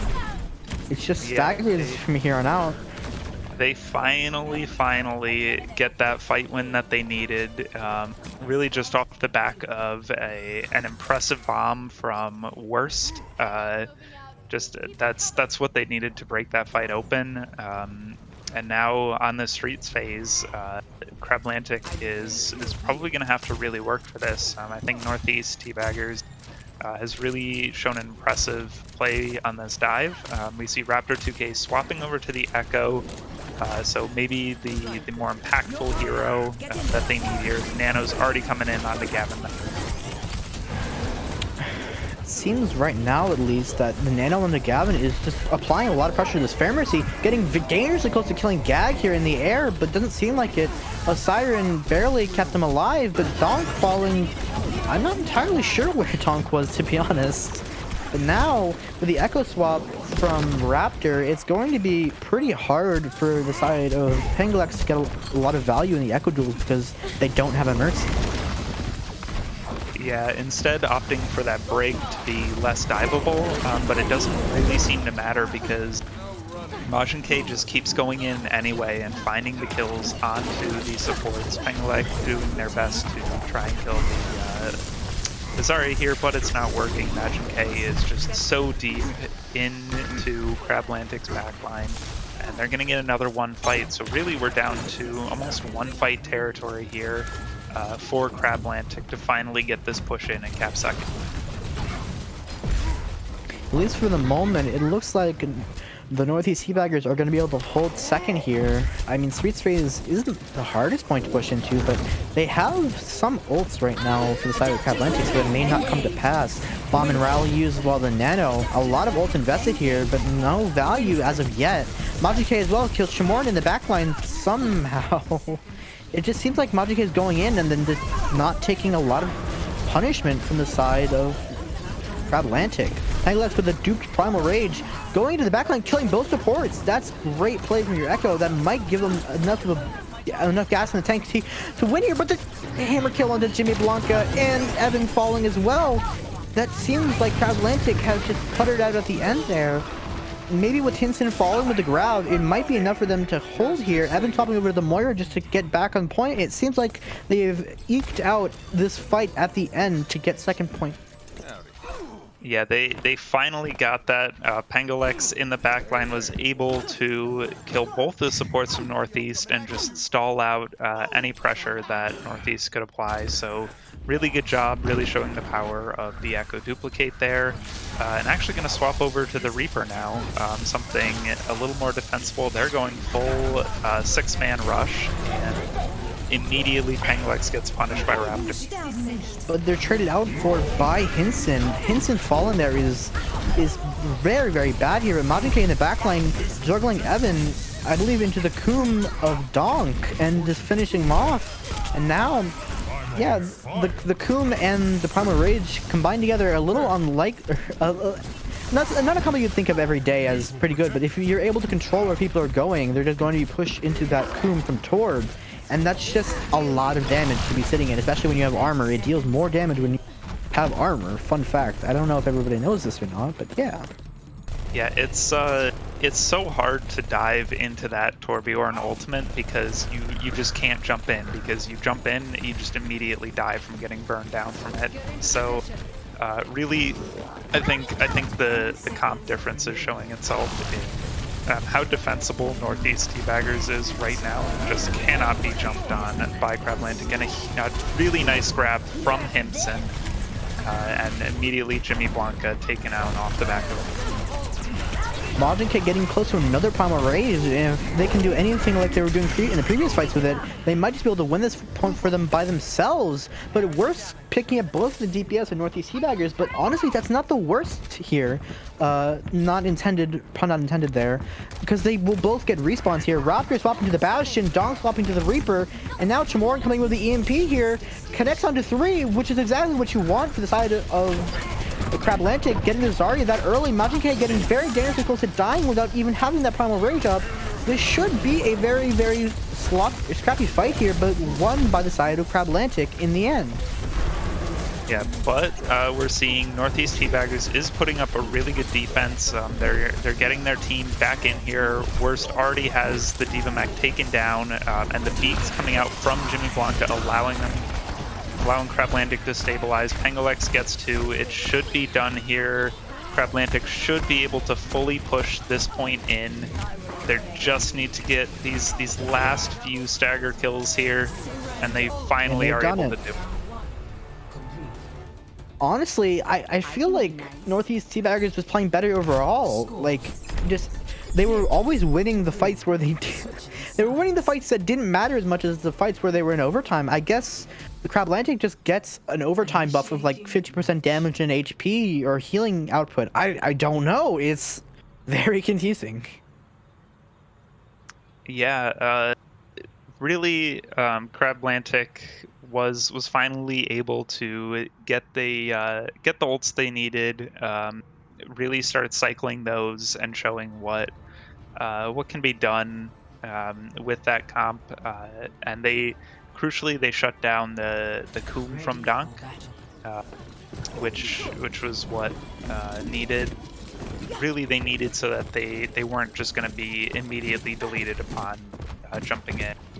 So now Northeast Teabaggers gonna play, it looks like, the same comp on offense that they were playing on defense. It's just a complete mirror still. Not mirror necessarily, but mirror to the comps they were playing previously. But I'm wondering if Crablantic is just going to fall into the same habits that they were on the attack, where they would go in but take way too much poke to really get any value out of diving in, and then just die, because you can't live at being like half health immediately on a dive. It's just not how that works.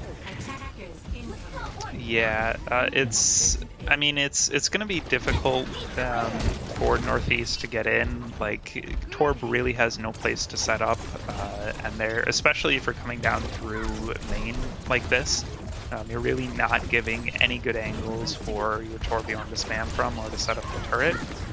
But I guess they're hoping that you know, they can get some good dives, and Donk's just gonna rush just the kind point. of walk to the point. Okay. I mean, that's one way to make an entrance there, but it's shredded out immediately by both of the DPS for the side of Northeast. Teabaggers falling. Raptor does get res, and worse, loses their mech. This might actually be pretty winnable for the side of Northeast, and it seems like it is. They have eked out a fight being down 2 there, or down 1 rather, and now this should be first point capped in pretty rapid succession for the side of the Northeast Teabaggers. Yeah, ooh, Penguin's getting a nice kill there, showing why Echo is just sort of better than Farron. Oh no. Oh, Gavin. Gavin hopped off the point for just a second. Gavin. And Gavin. That was actually such a winnable fight for Crablantic too. Like look, they're just hard winning this fight, but it doesn't matter because the spawns are gonna come back in. That's a little bit soul crushing. That must hurt for the side of Crablantic there. That's exactly what you don't want to happen. Losing that fight is crucial because that was so very winnable, like you said. And now they're just getting staggered.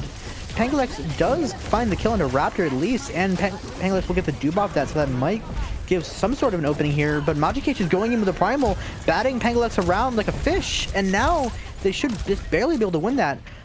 They should just barely be able to escape, rather, but Crablantic really is losing out on ults here, only having both DPS ults and Diva Bombs currently, as opposed to Northeast having basically 6.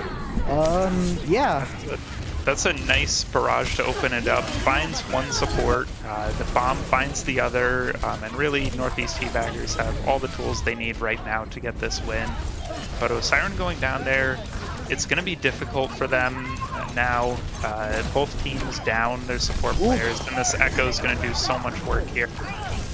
They're still trading out here. I wouldn't say either team is really favored right now, but with Magic K picking up 2 at the end there, that should be another one fight for Northeast. Yeah, Donk is putting in so much work. This turret is just doing so much damage. It's almost like a peeling tool. You can just chuck it down with your supports. Your supports can play nearby it, and it makes it a lot harder for the Echo to jump in on them because they're just going to be taking that spam damage from the turret the whole time. So really they're putting the Torb to work here. Donk is doing just a fantastic job. The 7th man, it seems. Even with Chamor getting a 4-man flashbang there, I believe, they shouldn't really win this fight. Hinson falling, and Majin K as well. Maybe this is the start of a hold on 3rd and Nimbani, which happens very, very often. At least I've noticed.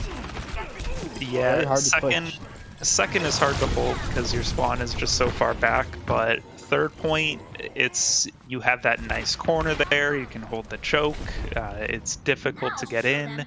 And we see that Northeast is going to say, all right, we're going to go back to something we know, something we're good at, which is rush. They're just going to rush down Crablantic here. But they don't have a Baptiste because they're trying to play for this nano onto Majin K, I'd assume. So it's going to leave Majin K really out to dry here. And yep, Donk falls so early on to Chamor on the McCree.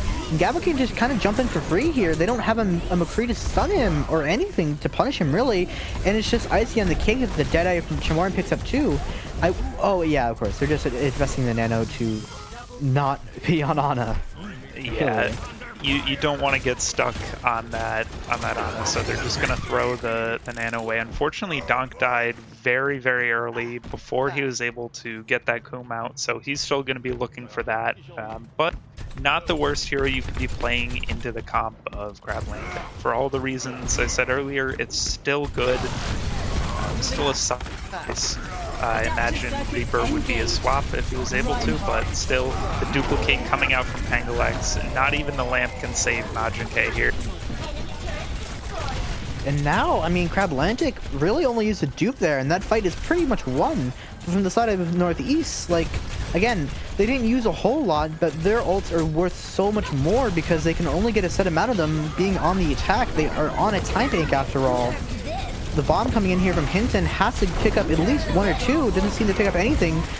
And the bomb from Worth as well doesn't pick up anything other than the turret, which I guess is kind of a crucial pick if you think about it. Now the lamp just saving the entirety of Northeast for the time being, but they're just going to perish after that lamp dies as well. Yeah, it's so hard to break through this choke, especially when Crablantic is there. As soon as you turn the corner, they're just gonna jump right on you.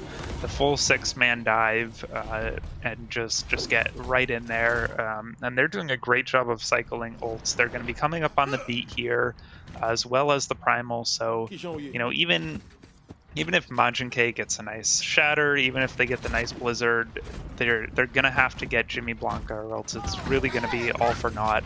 The beat's gonna allow Crablantic to stay alive. Gavin definitely gets the primal here, and that's going to be a lot of value just going into the backline, disrupting them.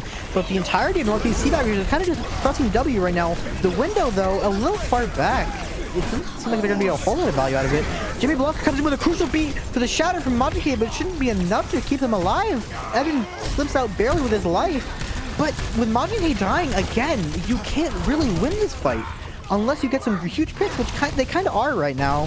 The side of Crablantic has lost both their supports, but double Diva Bomb coming out here temporarily from the Echo Dupe might spell them a decent solution to winning here. The Dupe, yep, there's the bomb, and now they really can't go on cart. Majin K gets back barely in time. Tremoran as well with the High Noon here soon. Majin K has no shield, or very little at least, and Hinson gets C-Mech from the High Noon. That can't happen here, and Evan is coming up on another coal as well. If Evan gets his coal, they might just win this fight, but with Donk getting that Death Blossom, they could be set here. If Crablantic barely... Wait, what? No way. Oh, that's so tragic for Crablantic. It's a minute time bank, so they don't get any extra time. Holy. I thought it worked on a minute where if you were in OT you would still get it, but I guess it's under a minute. And honestly, this is still pretty winnable for Crablantic. All they had to do was win one fight. The time didn't tick over to that 59. Yeah, that's so tragic for Crablantic. Oh man, they just needed literally like half a second more, because that 1 second was ticking down. And now it's everything's coming up Northeast. They have the comp they need. They've got the time bank. This is their fight to win, you know. This is definitely, yeah. I mean, Northeast is, again, they're playing to win literally one fight here. That's all they need. If not, we're going to draw. We're going to map 3, possibly map 4, and that feels appropriate. I don't know why. It just feels very appropriate.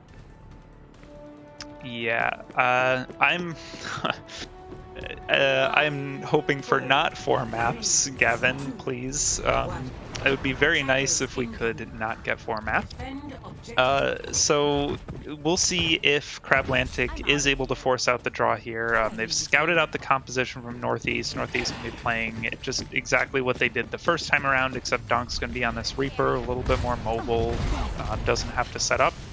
And they're going to try and find Tremoran on the side here. Gavin already getting dangerously left. Pangalex and Gavin, the entirety of Crablantic is just getting so low, and Tremoran gets booped from the Sphera? That might just be math. I don't think they can come back from that. This looks like the side of Northeast Teabaggers has eked this out in the end here. They have 1 Numbani. They are going to the next round of the bracket against the Gainesville Beasts. Yeah, they just played that really well. Went up onto the high ground, forced Crablantic off of the high ground there. So then Raptor was able to just free farm. They got set up, and then they just dived right onto Crablantic. Really well played from them. Just on both maps, I think. I think Raptor and Donk played extremely well. Majin K was really, really good on that monkey, really creating a lot of space for the team, getting a lot of picks. I think that Northeast really showed that they can play both rush and dive. They looked really comfortable on both those comps there, so congratulations to them. Yeah, I think we might have an interview coming up here. I'm not entirely sure, but yeah, I'm wondering about that poop onto Chimorin at the end there. There's no way that was intentional. That must have been an accident. I think what probably happened was they found Chimorin's translocator and then destroyed it, and then probably booped him. That's my best guess as to what happened, because I did see Raptor really looking for that Sombra, trying to remove him from the fight so that he couldn't shut down whoever was diving in. Yeah, I mean, that is just incredibly unlucky. That out of everything that could have gone wrong there, that was probably one of the more painful ones to happen. Oh, Sombra it looks like Sombra was invisible and got randomly booped without the TP. So that is incredibly unfortunate for Chimorin. Just, oh, no. Oof. That really has to hurt. We have Majin K coming in here with an interview, and can only assume it is a few seconds here. Yeah. It looks like Mara just got... Oh, is back. You got snapped out of existence, but you got brought back. Don't worry. Whoa, I'm back. How was the match, you guys? It was interesting. It was good. Yeah, I unfortunately could not desk for the first part because I had to fix my internet. But I am here for the tail end of our game, and I watched it, and I could not tell you how interesting it was. I definitely thought that this was a very interesting... I think interesting is the best way to describe it, honestly. It was very interesting, yeah. I loved how much Pharah was being played, though, and especially how much Torb. We saw so much Torb, Dunk, that shotgun hero specialist on both the Reaper and the Torbjorn. Just really, really great job there. Looks like we have a lot of players coming in here for interviews. I'm not sure who exactly we're going to be pulling up. I think that's probably on MFG here, whoever they want to bring up for an interview. Well, it looks like a lot of members from the Teabaggers are in the lobby. So why don't we just bring them all in? Just bring the whole team. Take them all. Okay. I get to chat with the winners. Hello, everybody. Good job on the win. I applaud you all. You guys definitely represented the Northeast well. Yo, East Coast? Hello? East Coast represent. East Coast, West Coast. I'm on the East, so Well, I appreciated the representation. As someone from the Northeast, I appreciate... You already know we had to come in here, giving them a glock, you know what I'm saying? I appreciate y'all coming in, making it look good for the home team, my home team, that is. Hey, yo. Hey. You know. Hey. All right. First question for you guys. So when you found out you were going up against Crablantic, did you think that they were going to put up a fight for a good old Battle of the East, or did you think that this was going to be a good 2-0 for you guys? Did you just call them Crablantic? That's I said Crablantic. You said Crablantic. I hear a bit of trash talk. Margin with the trash talk. What is yeah, this? I'm not trash talking. They fucking gave us an ass whooping on third point in the body, bro. Oh my god. Yeah, I saw that was not chokehold expecting there. that. We had 5 minutes. I thought we had the mental there, but we just got bodied. Alright, I'm gonna be real. I had no idea how good either of our teams were. I knew our team was like this, but I had no idea who anybody on Atlantic really was. I knew that, and then I found out 3 minutes before the match that Worst Cards is apparently, 4.4 off tank. Well, there you go. Yeah. Well, I think you handled yourselves well, considering who you were up against. But during the match on Nepal, apparently that one was a little bit hectic. Did you guys ever worry, or did you guys were able to keep your cool and prevail? I think we kept it pretty cool for the most part. I mean, after Sanctum, we kind of like got our head in the game and just paid a little bit more attention to what they were doing, what we could exploit, and we worked around that to come out on top. I think that is very commendable for you guys. And last question before I have to let you go. Looking at the bracket, whoever you guys are up against next, are you nervous, or do you think that taking this win has boosted your morale and momentum for you guys to crush whoever your next opponent is going to be? Hey, yo, Recurve, I'm coming for them cheeks, bruh. Yeah, because y'all going up against Florida. Ooh, Yeah, that's bro. gonna be spicy. Yeah, we're gonna roll. Live in a swamp. It's gonna be the biggest roll you've ever seen in Overwatch. Like the Super Genji against Boston Uprising will not even compare. And Recurve can try to throw it far at me, but it's not gonna do much. I'm here to have fun. I'm here to have fun. Well, I'm very interested to see how that match is gonna go down. So thank you guys. Good luck in that match. Go ahead and take some time to prepare for that. No, we're just gonna go back to playing slow race. Yo, Whatever you guys need. Yeah. Bye, everybody. Appreciate it. Have a good one. Thank you very everyone. much. Yep. Well, thank you guys for tuning into this match. And after a quick break, we will bring you the battle of Texas versus the winner of the win most in the UK. I have appeared again. I'm sorry. I kind of disappeared for a second there. Yeah. Hi. Whoever won match one. Yep. So it's UK. So All right. the UK versus Texas should be a banger of a match. Should be really, really fun. So we'll see you after the break. On the other side of the break. Goodbye. GG.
Hello, everybody. Welcome back. We're here with the last couple games of the Bad Patch Mario League World Cup. I'm here with my man. This is the Atlanta cast right now. Jimmy Blanca and Worst. How are we feeling today, guys?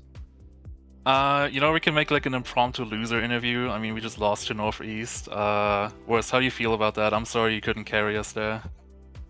What happened? What's Northeast? What's Oh yeah, that didn't happen. What? You're right. We actually won that game. True. We play them tomorrow, right? That's tomorrow. Easy Chiro. Yep. We got scrims tonight with that, right, guys? Yeah, Nice. yeah. Okay, cool. Good to know. We still got that going for us. So, our next game is United Kingdom versus Texas Toast. Texas Toast being one of the everyone's saying they're really hot. What do you guys think they're going to be playing here? Well, Not sure exactly. I just know they have like probably one of the scariest rosters in this tournament. I think like many people consider them to be the favorites. So this will be an interesting match considering their opponent. They might not be as good, or like a lot of people don't suspect or like expect them to be as good. But like if you look at that Texas roster, you have like people like Farmer Texas, Texas Money Jr., Distortion, Coconut, like pretty much all star players from season 2. Like you have Illuminous, a season 2 mid-season champion. You got Emir, who won 2 sub tourneys. When I look at this roster, I just think like they're probably gonna go far here.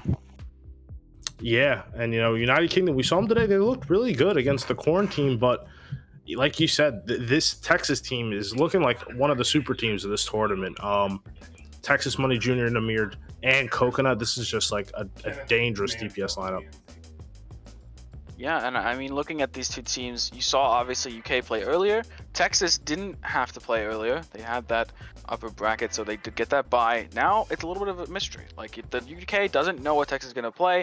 I assume maybe unless they had a really early scrim with them, maybe they know something. But UK should know nothing about what Texas is doing, and I assume that Texas did their due diligence to try and look in at the UK game to see what they were doing. Again, that was against Corn. They did get the 2-0, so gonna be interesting to see what they can glean from that match. Yeah, looks like we're already going into this match, so I'm gonna give it over here to our casters, Worst Cast and Chicken, who's jumping in for MFG. So you guys take it away.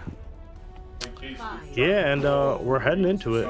It looks like Texas, they're both gonna just Texas wants to run this rush comp, with the Symmetra, and United Kingdom running the hyper dive that became so popular in sub 23.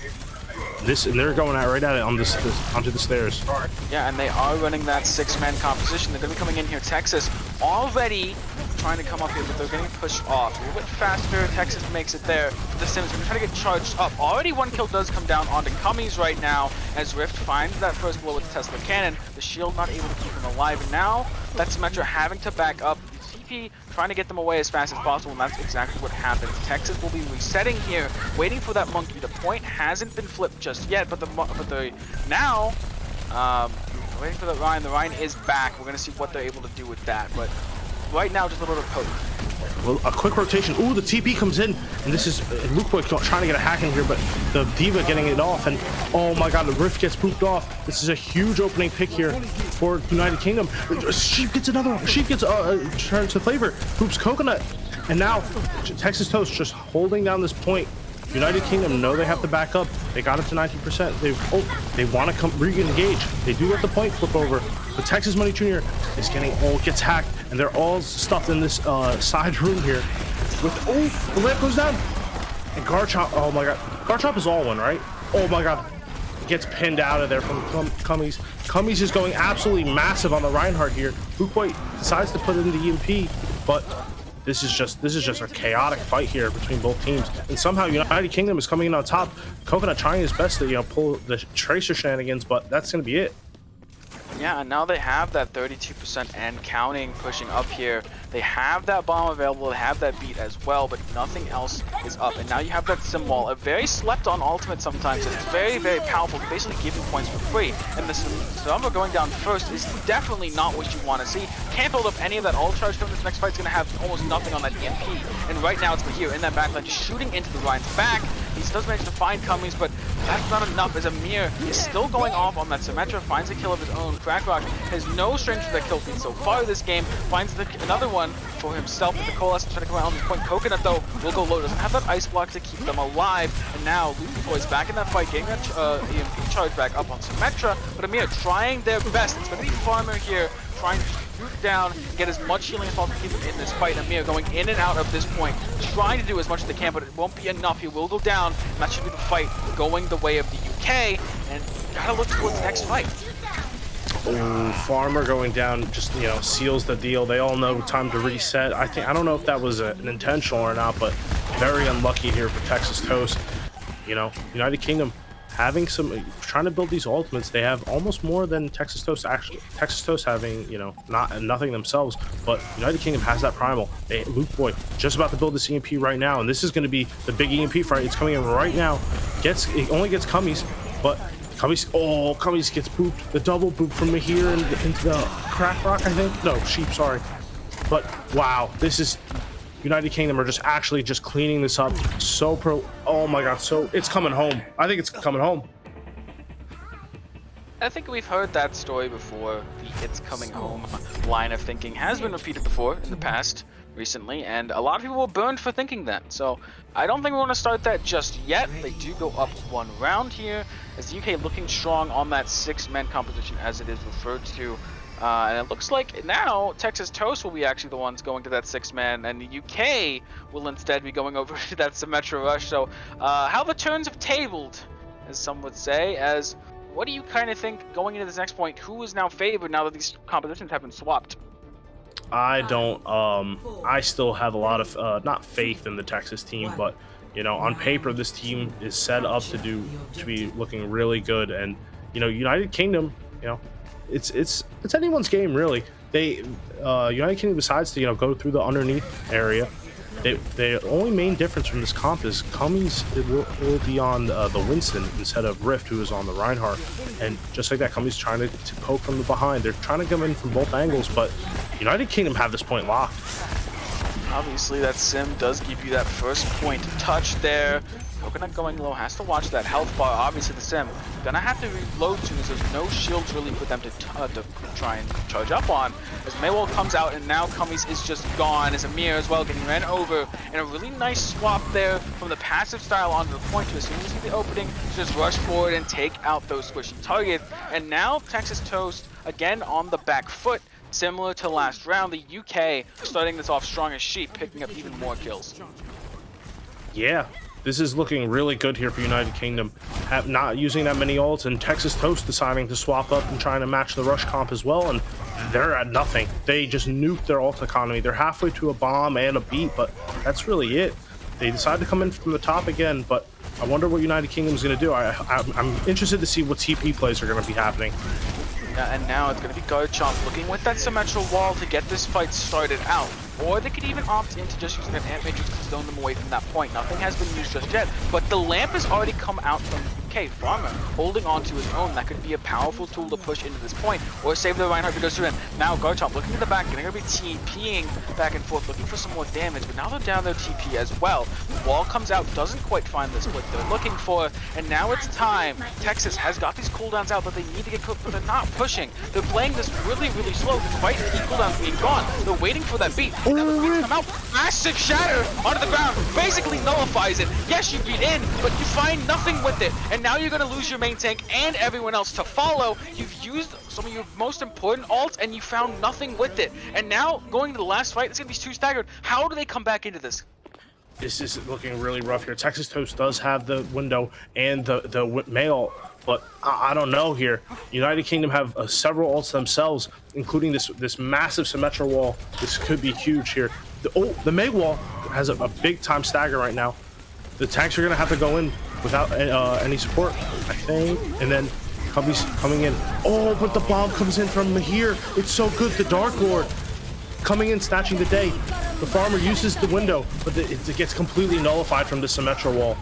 The Symmetra wall is doing so much work.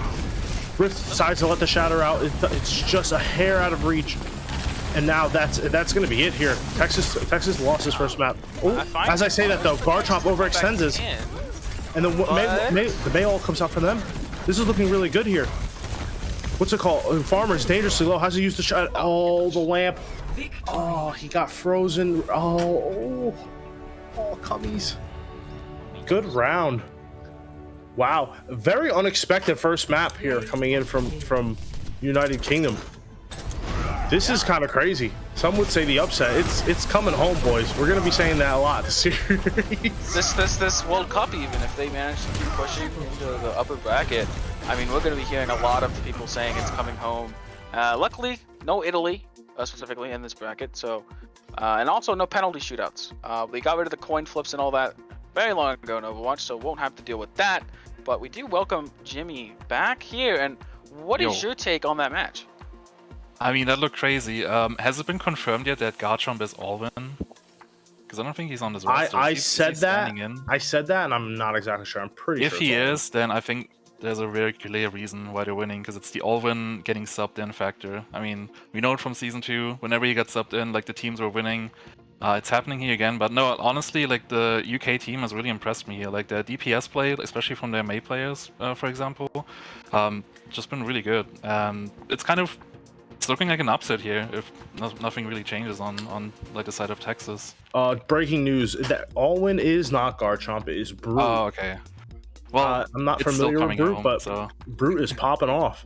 I mean, good for him. You know, I just looked in the Discord. There's a guy called Garchomp with Alwyn as his Discord name, and so I assumed it was him, but no. Apparently, it's Brute. The Discord is live. Oh yeah, they're deceiving us. They're deceiving us. They're literally some mind games coming out from UK, but I mean, how do you really expect Texas to bounce back? I mean, you saw United Kingdoms play both sides of the matchup. You saw them play the 6-man, you saw them play the Sim Rush, you saw them win both sides. So, if you're Texas, what do you think? I'm thinking the same thing. I was pretty sure Texas was coming in with a very I want to say ego is the wrong word, but very high expectations. This is all about a competition. You get punched in the face. How are they going to respond? Personally, I would love to have some insight, but I know nothing about this team other than the players. I have no insight. I'm genuinely curious to see what happens though. Looking at this UK team, it's kind of interesting because there's not a lot of like known faces on there. I was kind of thinking in my head, I had like a different name for this team, and it's pretty much like Brad and friends, like I know a lot of like Toxic, who is Brad in this case, like a lot of his friends are on this team, like a lot of people he had on his sub-24 team, so not a lot of people who are like super known in this community, and they're pretty much going up, like I said, against like an all-star roster from BPL Season 2 here, so really interesting. And I heard they won their first game pretty dominantly. I mean, we were like preparing for our match, so I can't really know, but I heard they won like 2-0, so maybe they can keep it going here.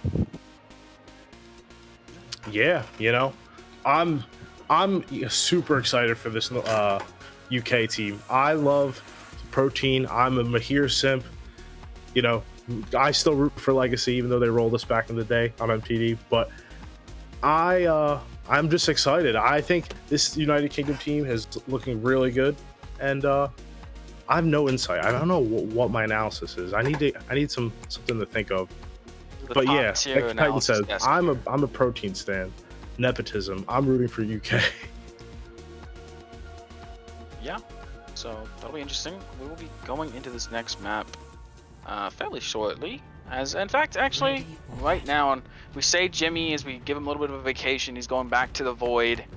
We'll see you in a bit. Perhaps after they tie the series up 1-1, or after maybe United Kingdom just takes the game 2-0.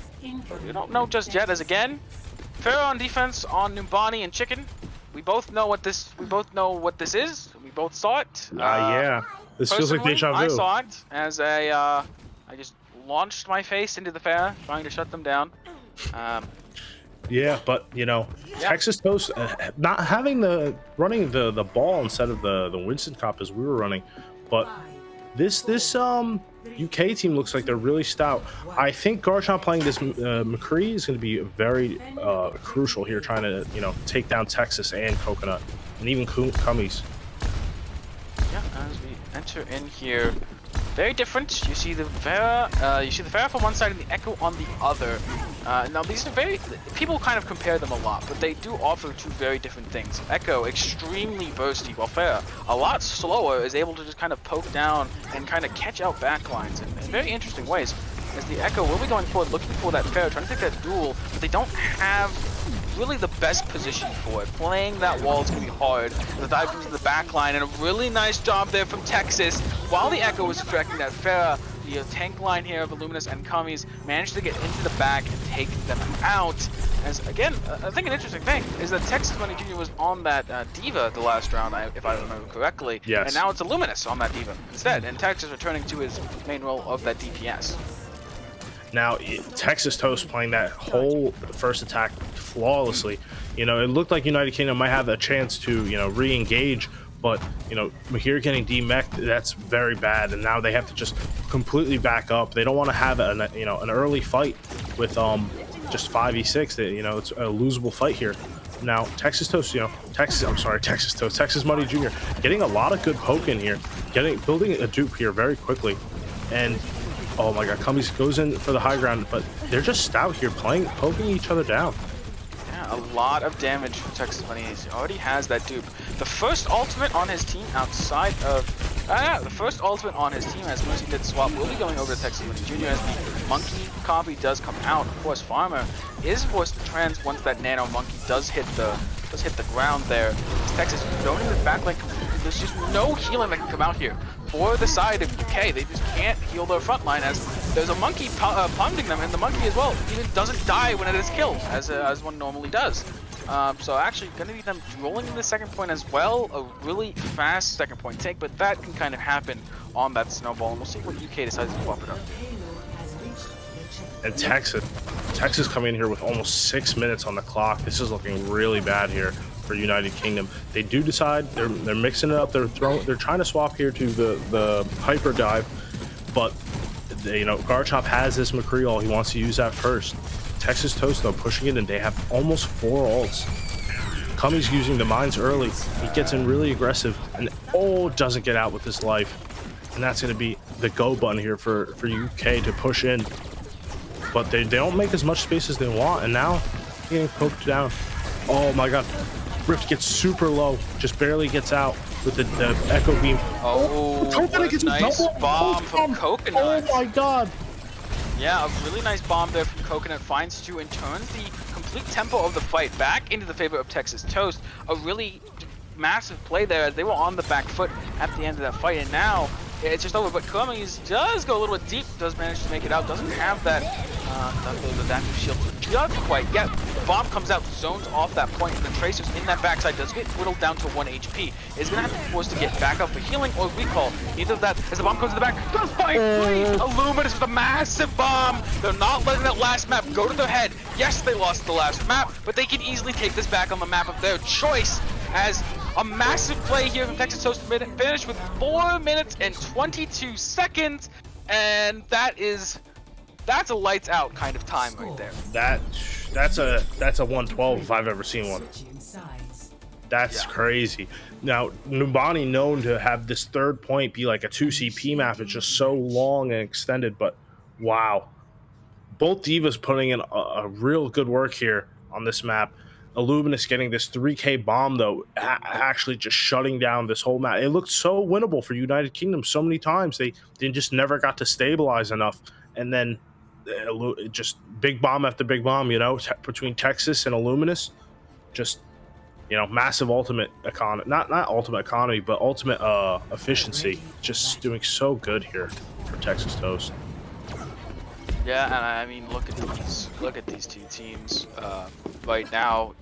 You wouldn't even think that United Kingdom was up 1-0 in this series and how dominant that Texas Toast was. But, I mean, give it that, it is the map pick, and of course, after... I mean, I don't want to write this off, right? You do have 4 minutes 20 seconds here for Texas Toast, but I can clearly see a way here for UK to get back into this. Of course, they have to end with more. They have to end with time if they do want to win this map in any regard. But it's gonna be with the double bubble. Do you think that will be kind of how they're gonna do this, going into the Zen Brigitte Cup? 3, 2, 1. Yeah, and you know, United Kingdom going with this double bubble. Texas Toast running the same thing. They know it was, you know, doing very well the last round. There's not much swaps they need to make. Luke Boy though is going on to the Pharaoh, not the Pharaoh, the Echo instead of the Pharaoh this time, and trying to just match this tempo that Texas Money Jr. is bringing. They stay in main right now. They're just trying to decide where they want to go. They send their supports up to the high ground, but they're ready for this. Yeah, and it's gonna be kind of how fast do you get onto the Zen? Do you set this up? You don't really have any way to get on top of them. Actually, I think they're more trying to play for that front line, trying to just take them out, which in that case, they're gonna have to try to do a really good job of that. It's gonna be hard to catch this ball. He is very slippery. The recall already being forced out here. Coconut, and now Texas Money Jr. finds the first pick. Just straight out his life, but that's a brig. That's one of the most best characters here on the UK's comp. And now they're just gone. Now you lose the D.Va as well. It's starting to turn here if you are the UK, because you kind of get some more leeway on at this point. There's no DM in your face. Now this Zen needs to get run over as even a big pack. That not gonna stop that Nano from killing you. And right now it's just Coconut in fact trying to get as much damage as possible, looking for that Zarya. They cannot quite find it. The healing is enough, and no one will be going down from the side of the UK. They will be capping this point, looking to cap this point starting here at 2 minutes and 30 seconds, but they still haven't capped it quite yet. There could be a recontest, but it's going to be dangerous. Can we get a look at Coconut Challenge? Look at Coconut Challenge, please. Please shoot Coconut Challenge. It's impossible. I'm sorry. This guy is doing so much work here. They should have capped this point so many times, but Coconut is just on these stairs doing getting so much value. He's just gotten so much value. He's contested, made sure that they barely got that first tick when they did, and now the whole fight on the second point is solely on the back of him just getting so much work done. Texas Money does go down. Oh, he goes down on the side. I don't know what exactly happened, but this is looking good here. Just like that, this fight is back to being winnable. Farmer getting dangerously low. Crack trying to res him. Does he get the res? No. But Coconut still just alive. Somebody, please shoot this man. He's driving me cocoa nuts. Coconuts. I think losing your duplicated Echo there is really a tragedy if you are the Texas Toasters. You could have totally taken that fight back, but he said nice in chat, so I assume a play was made to like push him off. I'm not quite sure. Didn't have any CC in that the kill feed, but again with Echo it's a little bit buggy on whether or not it counts it for the copy or not. But we'll also come into this next fight. You see these ultimates here. It's going to be support ults for UK, and it's going to be everything else except for that Echo ult and the support ults here for the Texas Toast. So a fight that's kind of favored to UK, even with the ult disadvantage. Support ults are just so crazy in this game. Yeah, there's the battle for this high ground right now. The Nano does come in. Oh, but Cummies hits with the massive boop. I don't think it was intentional, but completely nullifies this rift jump. And now half this Nano is going to be wasted. Garchomp trying to hold his own with this Deadeye. But Illuminous is just poking him down from the up top. Does commit the bomb, and the slam comes in. Oh, but they all dodge. That was some great team play from there. Rift does end him going down. Easy dodge. It's like if subs dodged, easy dodge. Yeah, easy, big easy dodge. And now, that's just gonna be it. There's gonna be poking down, but this fight's gonna be over. United Kingdom really should be stabilizing here. But oh my God, Anna's Todos is kind of caught off guard. He will get out. And now they're able to push in. Texas, I think, could have pushed their advantage there, but they decide not to. Now they're just pulling back. But in Cummies gets down. They solo craft him. Yeah. And Farmer does not want to die to this dude. The solo grab coming out onto the wrecking ball takes him out. But before that, Luke Boy actually copies him. So now they have that mines onto this point, separating it front to back right now. Mahina's just getting juggled right now.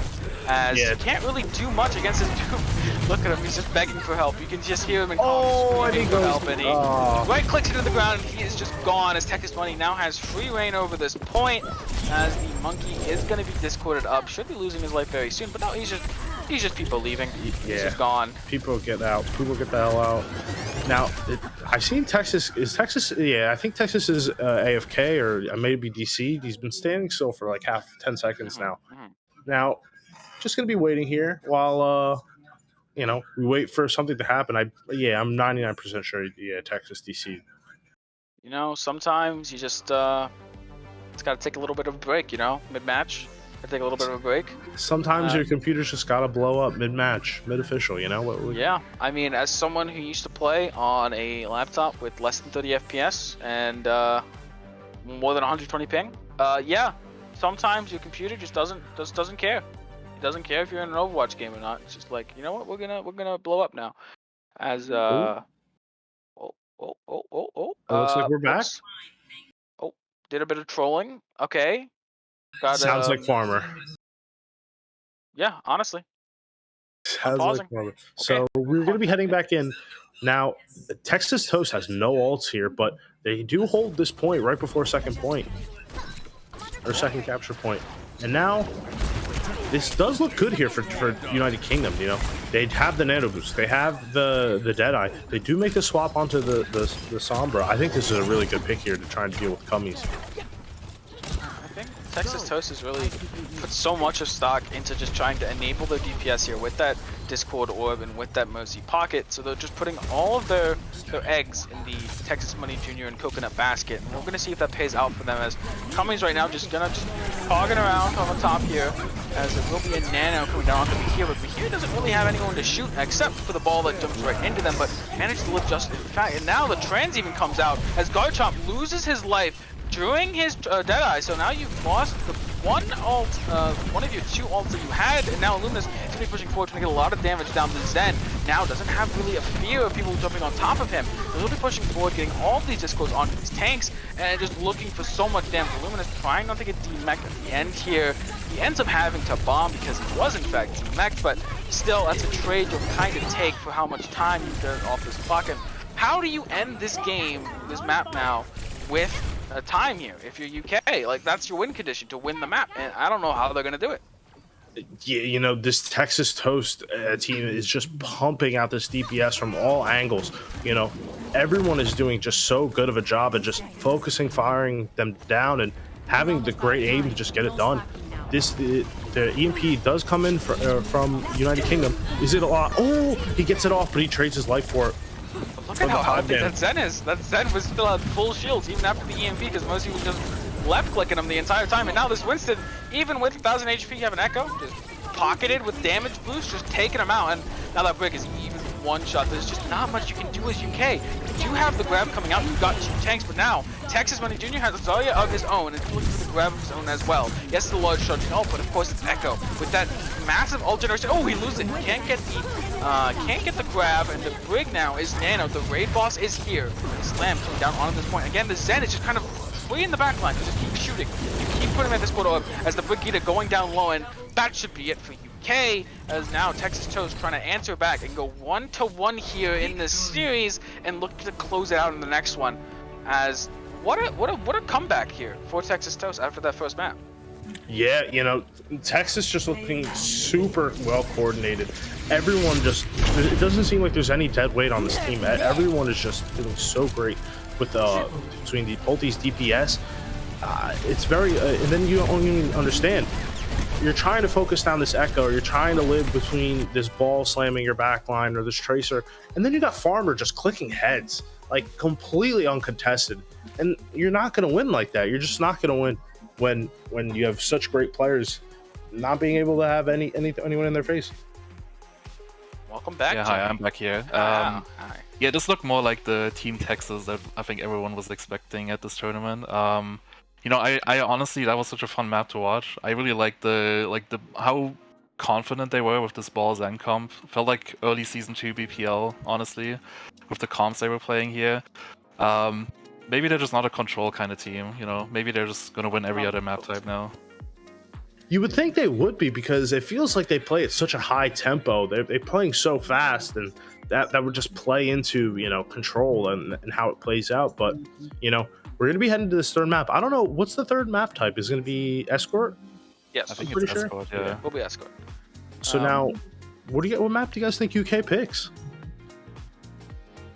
Honestly, I'm thinking you got like stuff like Havana, you got Dorado. I think those two are probably the maps you're looking towards.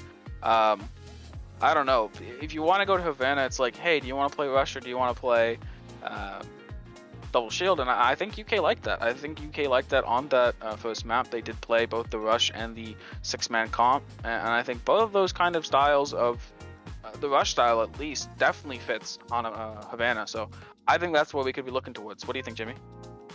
Yeah, I agree. I think Havana would be a good choice because it kind of leans into like the rush, or like you could even like play double sniper if you really want, like double shield kind of comms.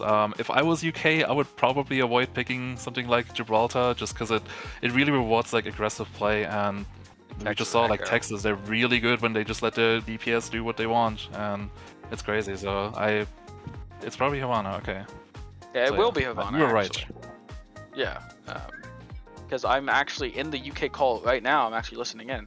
Yeah, of course. They let me in because we're across the Atlantic from each other. You know, me, the Atlantic, and then us, the Atlantic, and then them, the UK. Like, we're just an ocean away. So they hooked me up with the deets, and then they promptly kicked me out when they noticed I was there. So we're gonna be seeing here actually what these two teams want to run. I think we could see Texas coming out with a double shield. They have great DPS players, and that's one way to make it shine, because when you mirror a double shield, it really does come down to the difference in those DPS, getting those angles, getting those shots defined.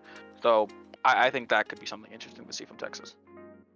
Yeah, I wonder, are they still gonna leave in Coconut for the Widow, or are they gonna put in maybe a mirror for the Widow? I'm genuinely interested to see some of the swaps Texas here. on Diva again. I don't know why Texas was on Diva. Illumis looked really good. Texas, that, to be honest, until you figured out. Yeah, the first round I was like, why is Texas Money Jr. on Diva when you have Illuminous and then you have him? Like, maybe it's a comms thing, maybe it's like a leadership thing. You never really know when you're not on these teams, but Texas being just one of those DPS players that just gets things done, and surprisingly, it didn't work out in the first map, but we're gonna be seeing, it will be a mirror coming in, but they're going to be having Riptide also play. No Texas. Kind of sacrilege. No Texas on Texas. Honestly. Yeah, kind of not very good. But not kind of. As we say goodbye to Jimmy once again, he'll take his extended vacation, as he'll be back shortly. I heard the Void's nice this time of year, so I'm sure he's doing fine. As again, look, Texas will be looking towards that double shield comp, looking to enable both Amir and Coconut on that double sniper. Now, United Kingdom, I don't know why are they running the Moira? Yeah, of course, yeah. Get off the Moira. Yeah, who plays that in the double shield? Right, am I right? So now it looks like we have our classic double shield, double sniper setup on this long way. And Amir's just taking these pot shots, getting a few dinks here, and Mihir has to pop back. I think it's going to be interesting. You see, the only difference between these two comps is that Zen and is that Mercy. So the Zen has team-wide damage buff, while the Mercy has that single damage buff, but has that resurrection. And you might want that if you are getting killed by Amir there, as Garchomp might need some help. Get back up from that one. Yeah, United Kingdom are just getting actually just gunned down here in the streets of Havana. They are trying to pull it back here, but it looks like the tanks are getting really aggressive here. Riptide getting super aggro and somehow makes it out with his life. I'm shocked that he was able to pull out, but just like that, they're pulling back. Arisa uses gold, and now they're playing around this corner.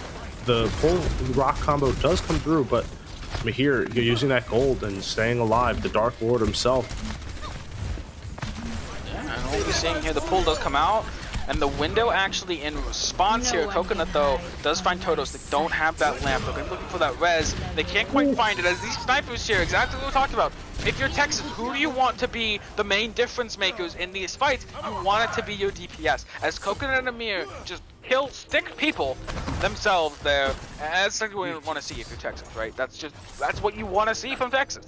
That was some clean crossfire. Just nowhere to hide for the UK.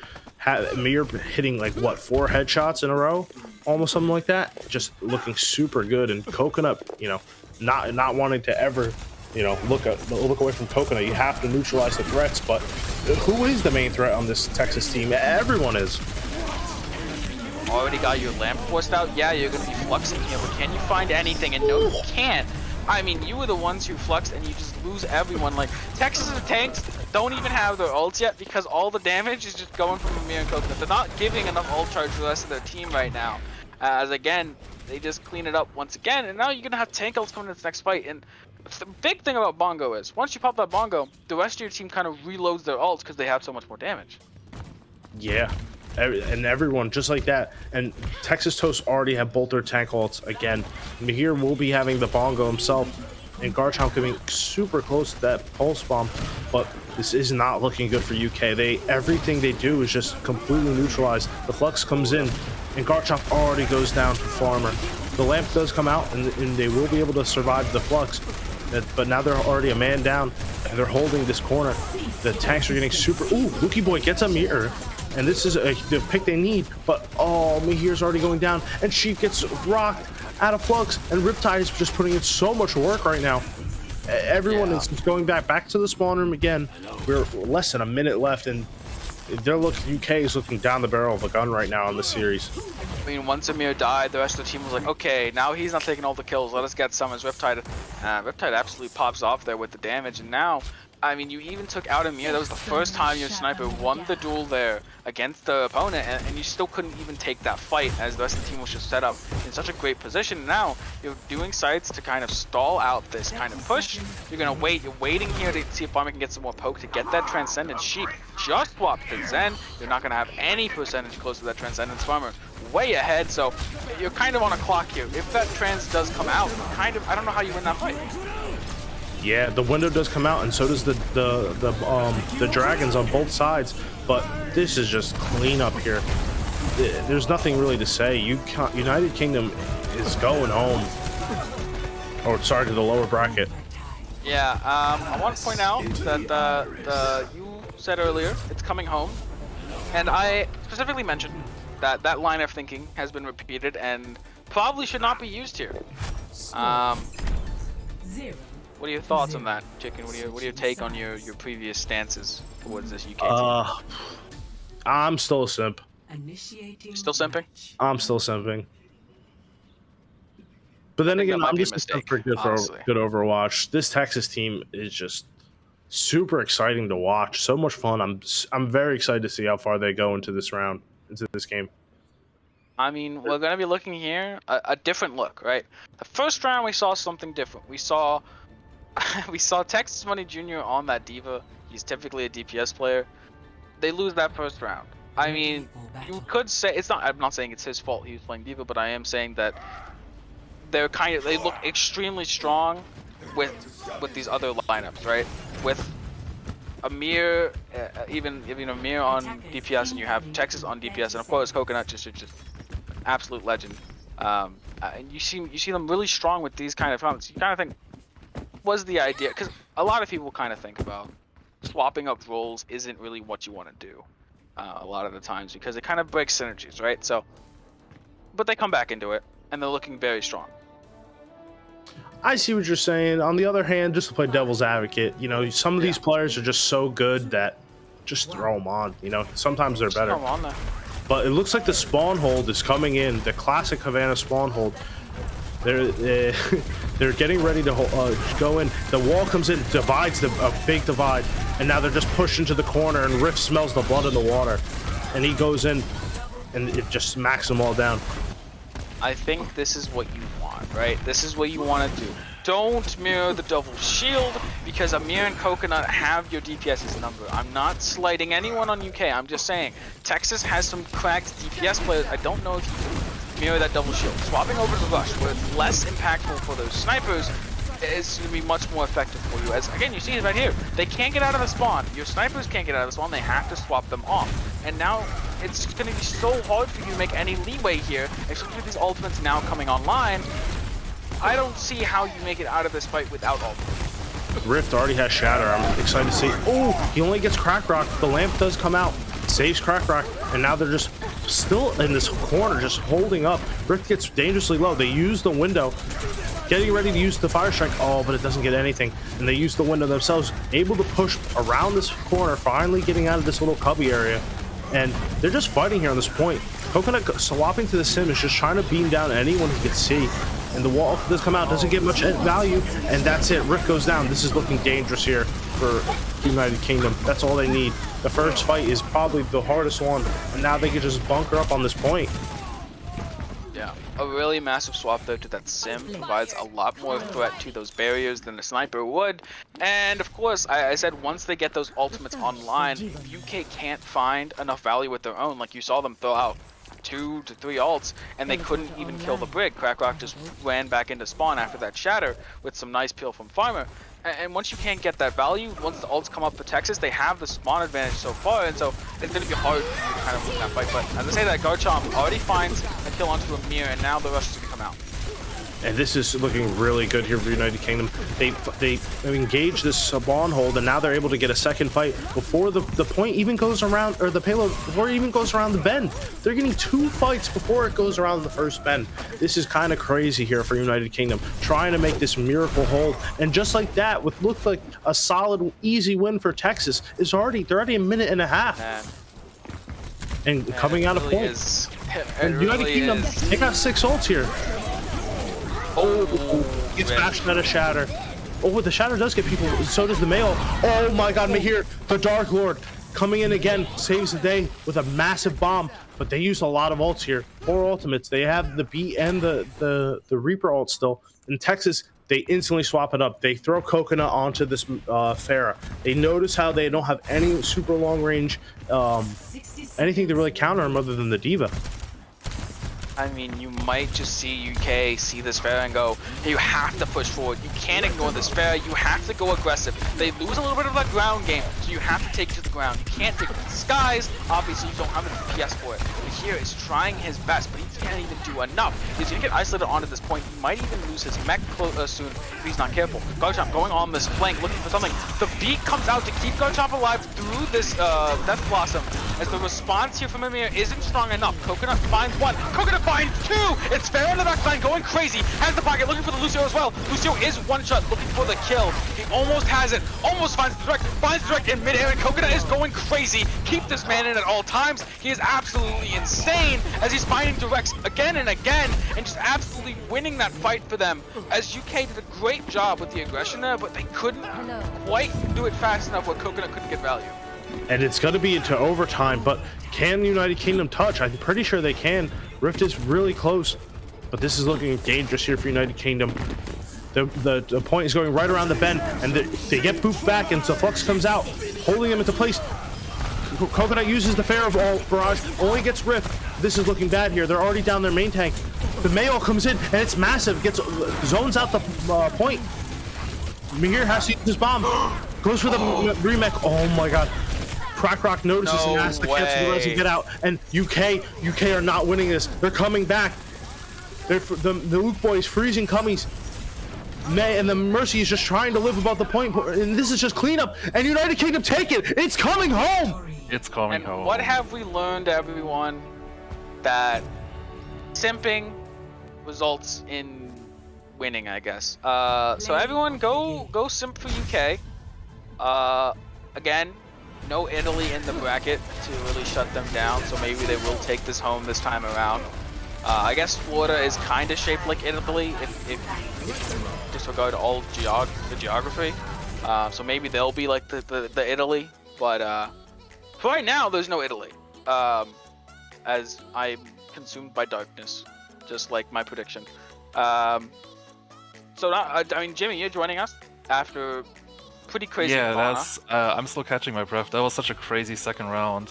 I thought, honestly, when I saw that hold, I thought that Texas was gonna have it in the bag because they looked so impressive in that. Like even in the second round, they looked impressive. But I really loved this aggression from United Kingdom. They really played this rush comp so confident. Like when they sped into Reinhardt, he just went in, hammered them all down. It was crazy. Like that could have gone both ways. Really, I think that was a really close match and. You know, I think it's coming home. I'm gonna say it again. My overused, which it already is. My MVP is Mahir, just putting in so much work that final fight on Diva, just constantly not giving an inch. They couldn't let up a foot, and they fought back. That was just like a great map. Holy cow! What looked like it was so easy for Texas Toast, they just had it, and they just let it go. They took their foot off the gas pedal for like a second, it felt like, and that was all UK needed. Yeah, and I mean, looking forward for both these teams. Obviously, you have Texas losing, going to that lower bracket. And funnily enough, boys, we're actually going to be playing them. So Atlantic team will be going up against Texas. It was a good run. So yeah, that'll be tomorrow on the A stream. Should be fun. Me and Jimmy are looking forward to it, and Chicken is looking forward to Jimmy, the manager, the best manager. I mean, Chicken, yeah. So we're gonna see how that goes. But United Kingdom will be going up against Asura or APAC, and now APAC took out some very strong teams. You know, they took out Nordics, they took out Horizon as well. So I mean, you can't sleep on APAC, but will they kind of, you know, like who do you think comes out on top between those two teams? You know, as we get invaded by players that we should probably talk to. Yeah.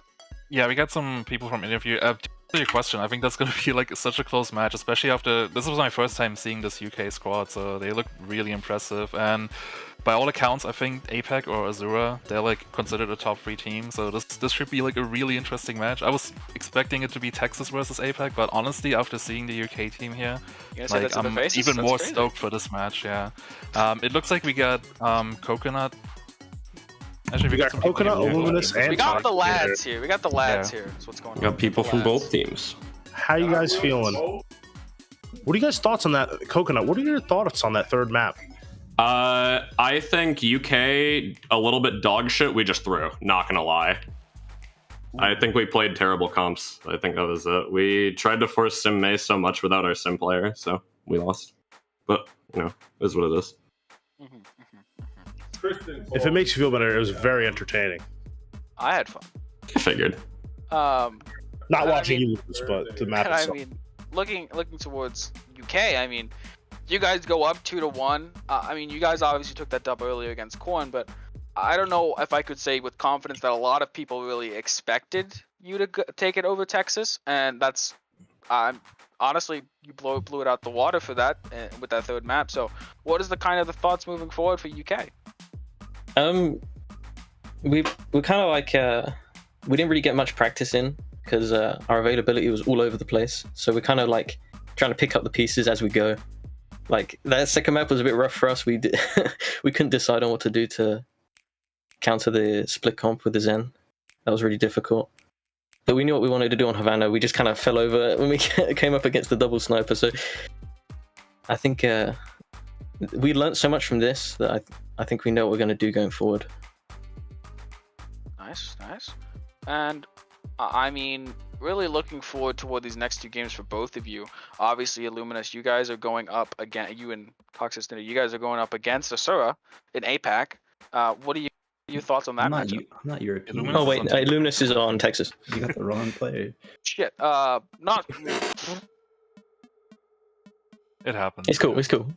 No, it's crazy that this happens. I'm the only UK person here. Yeah. They're all too tired because it's late. About this. You know, sometimes you look at a website and then you like everything's red. Everything's red because you guys both have red branding, and sometimes everything's just red. You know. Illuminous should be scared because he's going up against us, the best team in the tournament. So Illuminous is actually going up against Atlantic, and we lost to Northeast. So obviously that means we're the best team. So. Yeah, I think you guys might be a team to play against. Hashtag get crabs. That is true. We are a team. Yeah, get crabs or whatever our logo is. Yeah. Okay, so Toxicinator, what are you guys thinking about going up against APAC? Well, conveniently, I managed 2 teams, and I just watched Europe. I was like on the side of Europe, watching the APAC team, trying to counter them from there, and like I feel like I can take the information I learned from there. We're pretty sure they just played like 6-man, like their double shield's pretty good. I think we're prepared. I think they're a much weaker team than Texas. I think Texas might have been one of the best teams, if not the best team, and so I expect to see Texas come back because I don't think Asia's as good as them. Okay, I like it. Toxic, I had a question because we were talking earlier about the roster, and there's like not a lot of people on there who are probably like really known in like the BPL community. I was corrected by Twitch chat earlier that most of these people are like known collegiate players in the UK apparently. What made you like choose these players? Like I know that some of them were on your sub 24 team, but what made you pick them up over like some other players maybe? A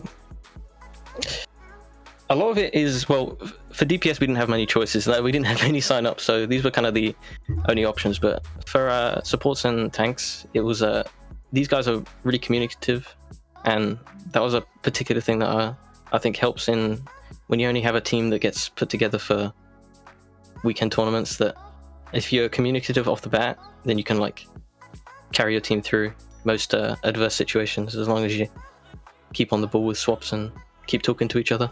Because as soon as the comms fall apart, then everything else does. Okay, well, honestly, I'm very excited to see you guys tomorrow. See if you can continue this run. Honestly, already started pretty strong here.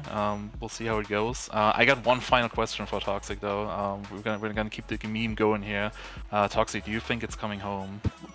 Oh, kidding me? After that, we're just learning. We're still just getting started. We're gonna be even better. Come back tomorrow. It's coming home, boy. Okay. Overwatch is coming home, baby. Alright, well, I think that's enough for the interviews here. I want to thank everyone who came here. I want to thank both the teams for sending players here. That was a really cool match. I really enjoyed it. Those, especially Numbani and Havana, those were some crazy maps with some really cool and high skill Overwatch being played. So I was happy that I was able to see that. Yeah, and just like that, I think we're going to be heading to a break. Thank you guys so much. Congrats to UK. Good luck to both of you guys. I know good luck to Texas Toast in the lower bracket, and good luck to United Kingdom against... and Texas, you don't really need it, but good luck, United Kingdom. Against... That's sorry. toxic. I'm sorry. Toxic against us two. That's Bro, that's crazy. your own team. That's the best kind of toxic. Literally our own team, and he's gonna be like that. Our manager, just like that. Okay, just for that, we're gonna be Texas. Chicken's Okay? gonna give us a pep talk again before the game, and we're gonna win. You guys are Anyway. absolute crap at Well- the game, and you're gonna lose. But have fun. Yeah, that's what it's all about, baby. Sorry. Alright, I'm gonna thank Chicken and Worst for casting this game. I think they're gonna head off for now. I'm gonna stick around because we still have one more match to go. It's gonna be Latin America versus, if I remember correctly, isn't it? No, California lost, right? Was California lost, yeah, I'm pretty sure. It's Canada, right? Winter Soldiers, correctly, yeah. Honestly, I'm very, very excited for this match because Latin America, that's like kind of like UK, a team with some unknown players, at least here in the BPL scene. So it's going to be very interesting to see how they perform here. We're going to head to a break now, and we'll be back soon with the last game of the day. So thanks, guys. Bye-bye.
And we're back, everyone. This is still Jimmy here. I'm joined here by Megalas and K-Wing, our casters for this next match.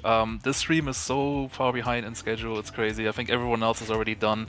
Everyone's watching us now. And honestly, this couldn't be a better match to end it off on, because these two teams, I'm very excited to see them in action. I know Winter Soldiers have already played, but this will be the first time we see Angry Toucans, who, by the way, I want to say I really love their branding. It's probably my favorite in this A-League tournament. What do you guys think about this match? Yeah, it's really exciting. I think that, like you said, we did see the Winter Soldiers face off in round 1. Of course, that was against West Coast Cataclysm, against California, and it was a pretty good showing for them. I mean, 2-0, pretty clean sweep for them.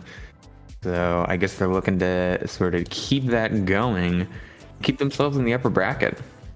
Absolutely, but of course, to stay in the upper bracket, they're against the Angry Toucans here, and this is a team that brings a little bit of unpredictability. You know, 4 members who've never competed in BPL events ever, no sub-tourneys, no nothing. They're just brand new, and so it's just a whole new core to kind of build around, along with some old veteran talent like Signet. Rafa's been around for a while, so it's going to be very interesting to see kind of how these two teams face off, because winner of this has a fated game against Florida in the upper bracket semis, so a lot right now. I do want to point out 2 really cool things about this Angry Toucans roster. Like you mentioned, there's a lot of external players. So external, they didn't even fill out the sign-up sheet, so I don't even know what their pronouns are, to be honest. But 2 things I want to point out. First of all, we have Rafa here, a former B-League player from Season 2. Kind of the proof here that, you know, the path to pro in BPL is better than the path to pro in Overwatch League, maybe even. And one other thing, even I know we're going in right now, but one thing I want to point out, we have Crafter on this team, who is actually a World Cup player. So we have an actual Overwatch World Cup player on this BPL World Cup. Isn't that cool? Wow, that is really cool. And Sig is on the Mercy. Okay. I know him as the high ground Reinhardt, so this is very different. Yeah, the Signet Mercy, definitely an interesting one, as I do believe there's like a little bit of a mix-up at the top, but it's fine. But, you know, as well as the Angry Toucans, on the other side, Winter Soldier, you know, any team kind of managed by Hayden, interestingly enough, is always a good team. It's always built properly, so a lot to expect from them as well. And this first fight, you know, we're seeing one team roll out on the Orisa, the other the ball, and just kind of a difference of tempo. And it'll be interesting to see who gets the first pick. Yeah, absolutely. And oh, there's the first pick already. Lylum just going to fall down. Sig already going to fall low. Will eventually escape with their lives, but just going to eventually just get demolished between these Winter Soldiers, and already are making a strong showing that they're not one to be toyed around with. Yes, indeed, and they're going to go ahead and get the first point control as well, which you always love to see. And just kind of the tempo of the Doomfish, as they're already brawling again. Yeah, they just get that early pick, Sig just kind of standing in the door, and you find that opening pick, that opening frag, and that's all you need. I mean, yeah, absolutely. It's very, you know, and that's another thing. When you have the double shield, you get to kind of play that aggressively. You can be straight up at the door because you have a lot of ways to save yourself. And the initiation here, probably going to be on the Echo, but I guess Coalescence starts it. And the Coalescence starts it. Hysteria goes down early, and you lose that main tank. Castle is going to use the mines, but it's a good rotation coming out from the Winter Soldier to keep blocking this route. Sig is going to fall, but so will Frags. Both these main supports falling. Aquarius will copy the Sigma, but I don't know if it'll be enough. Needs to get that ultimate up and fast. They're going to get booped off the side by, I assume, the Lucio, although MTY will get the credit for it, even though the Angry Toucans will take the point. Yes, indeed, and I mean, it was a phenomenal duplicate. Unfortunately, it just was not exactly what you wanted, but you know, you still got control of the point. Going into this next fight, though, you don't have to worry about Meaty Dinglesack using the Gravitic clocks, because there's nothing besides the trans to help you live through it. And here comes the pulse bomb. It's eaten! Oh, MTY just eats it. that could turn around this fight. Z actually gets the first pick as well, but does go down for it. The main tank will go down. However, that's all really important for disruption. Aquarius is trying to keep this point presence for Angry Toucans, keeping this point alive, but it will flip over the Winter Soldiers, I think, off of a bit of a Sig 9, thanks to MTY's ult. But, Cast is going to just get so much, and Z will pop ult, which could be a bit of a mistake that the Winter Soldiers will be kicking themselves for in the next few fights. Yes, indeed, as we're seeing just the cleanup of this kind of really staggered out fight, Meester probably just gonna feed his little life away, and all of a sudden, you know, this round that was going super quickly due to some clean rotations, we're already at 50% for Angry Toucans, and they're building up well. They're going to have the Mercy Valkyrie to kind of help them enable this next fight whenever they want, as well as Crafter, along with that Pulse Bomb, should be able to find a high-value pick here, unless the beat kind of lets someone live. Oh, that was a good Pulse Bomb. It gets the stick. It does not find any kills. Crucially, they were able to split up. The copy goes onto the Lucio. Might not have been exactly what Aquarius was looking for, but we'll have to see if they can make it work and use that speed and aggression to facilitate. But it looks like MTY is going to rip through the members of the Angry Toucans, but time is still ticking up for them, and the pick is coming through. Hysteria does get a pick onto the, but will go down eventually. Just keeping this going and getting into almost overtime now, and definitely one fight territory. Eventually it will flip over, but a lot of time saved there for the Angry Toucans. Crafter, you gotta get out of there, man. You gotta go. But it's okay that you die right there because you're still going to make it back in time for final fight. The issue is you don't really have a lot of resources for the final fight. You see Aquarius going over to the Queen now. It's probably going to be on Tracer to touch, but other than that, there's no real ult advantage besides your Corvidic Flux here. And actually, you forced the beat early. Oh, the beat goes in early. Winter Soldiers, this is a really good choice to use that beat early and go in, try and find that early pick. But Winter Soldiers, they're actually getting some picks. V will find one pick with the Reaper ult and another pick with those guns. There comes the Doom Fist ult, getting pick onto Sig, and this could be a turnaround for the Winter Soldiers. They have 3 on point, just trying to keep it going. The Tracer, Captor Black is just trying to stay on this point, trying to keep it alive. They almost let the overtime wick burn down. The Xeno will fall, but so will Crafter Black. The point will flip to the Winter Soldiers, and now Angry Toucans are in the hot seat, and I'm not sure if they're going to be able to recover. I think they might be getting burned here, but Za's going to fall. This could be hearkening disaster for the members of the Winter Soldiers, and there's the big pick. Aquarius gets the pick with a high noon. This could be interesting. This could make this close to the brawl on the point. Everyone is switching to the stall heroes. Everyone is switching to these heroes that are going to get them there as fast as possible. But a rush of picks from the Winter Soldiers might just mean that this is over for the Angry Toucans, but not if Crablantic Black has anything to say about it. Almost lets the C9, gets the DMAC, and is just fighting for their lives here, but it won't be enough. And Winter Soldiers will take the first round, but it was close. Definitely after a lengthy overtime fight, just kind of who can clutch harder, and it was just clutch after clutch. But before that overtime fight started, you know, it was almost kind of Winter Soldiers throwing it away, right? Meester using that beat before the Gordic Flux got used. You know, the whole team was pretty much set to fall. A lot of people were falling over, but the kind of just pulls it out of the fire with the Reaper Death Blossom, getting picks as well, slowly turning that back. That way there could be an overtime fight, you know, so you kind of had to realize the steps that got you there. And now that we're going to this kind of outdoor point, the shrine, as some people call it, I believe, we're going to see a difference in comps. We're seeing Angry Toucans run this rush. Meanwhile, there's going to be a pharmacy. Read it. Yeah, we'll have to see if Crafter Black and, to an extent, Violent and Hysteria are going to be able to counter Mizzino on the Tara. We've all had those times where Afara just comes in and wreaks havoc, and already Mizzino's doing a little bit of that 26% ult charge and counting. And with V on the Echo, there's going to be it's going to be just absolute destruction raining down to the web. There's the May Ice Wall. He's going to try and split the Winter Soldiers in half, but I think they're able to slip through a crack. Thomason is going to fall down early thanks to Castle. Aquarius gives a pick onto the through the May Icicle, and now Crafter Black will find Mizzino out of the skies. It's a no-fly zone above Crafter Black. Yeah, and it's just kind of very interesting how Winter Soldiers kind of played that, because when you're on this double shield, you kind of want to play slow and you kind of want to wait for your DPS to get a pick, but Angry Toucans just kind of realizing exactly what needed to be done, and they just ran over the tanks before the Pharah could kill anybody. You know, Lilam on the Baptiste probably able to keep everybody up to a significant amount of that damage, and now you're going in and the window's used. And there comes the window out from Lilam. Already still a lot of damage playing in. Mizzino is playing this really well. There's 2 picks. There's both main supports, pardon me, of the Angry Toucans, and that's just going to mean that they cannot sustain Jonathan, who's ripping through the Angry Toucans one by one, and the Winter Soldiers will take a quick take, but not with before 48% to the Angry Toucans.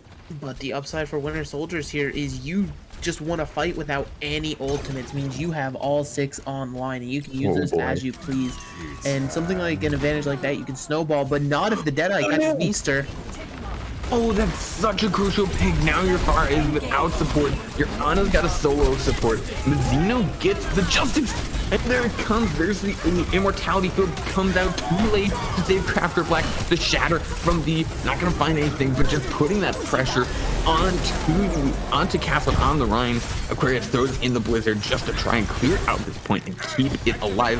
Meester is back going to get the rest onto Mizzino, and now there comes the wall, and poor Castle is trapped on the wrong side of it. Hysteria gets the bomb as well, though. Could be the turnaround for the Angry Toucans now coming in. And there's Thompson just sitting behind the shield, trying to pump out the damage, get something going. Castle has this Shatter, might be able to use it, but not if anyone else has anything to say about it. It will get 2, but maybe a little bit too late, as they're just going to get chunked down, and the Winter Soldiers will hold. And Winter Soldiers started that fight by not nanoing their Pharah to make sure they stayed through the barrage. And look at this, Nano is already back online, and Zano is already 80% to that barrage. Absolutely devastating the amount of damage this Pharah is doing. Angry Toucans, they've decided to switch comps now that they're approaching final fight onto this kind of dive composition. And the goal here is going to be the Ana. Yes, absolutely, as we get into this now. There's the Nano onto Mizzino. Gonna get slept before any pace goes through. Frags will get the first pick, however, gonna make up. Mizzino sleeping on the job, so Frags has gotta pick it up and get it going now. V gets that pick as well. There's Angry Toucans getting demeched. Angry Toucans are falling, and no one's able to touch. And there is the first game going to the Winter Soldiers. A really impressive showing, I think, from the Winter Soldiers, just kind of going through and making a really good statement on the second round.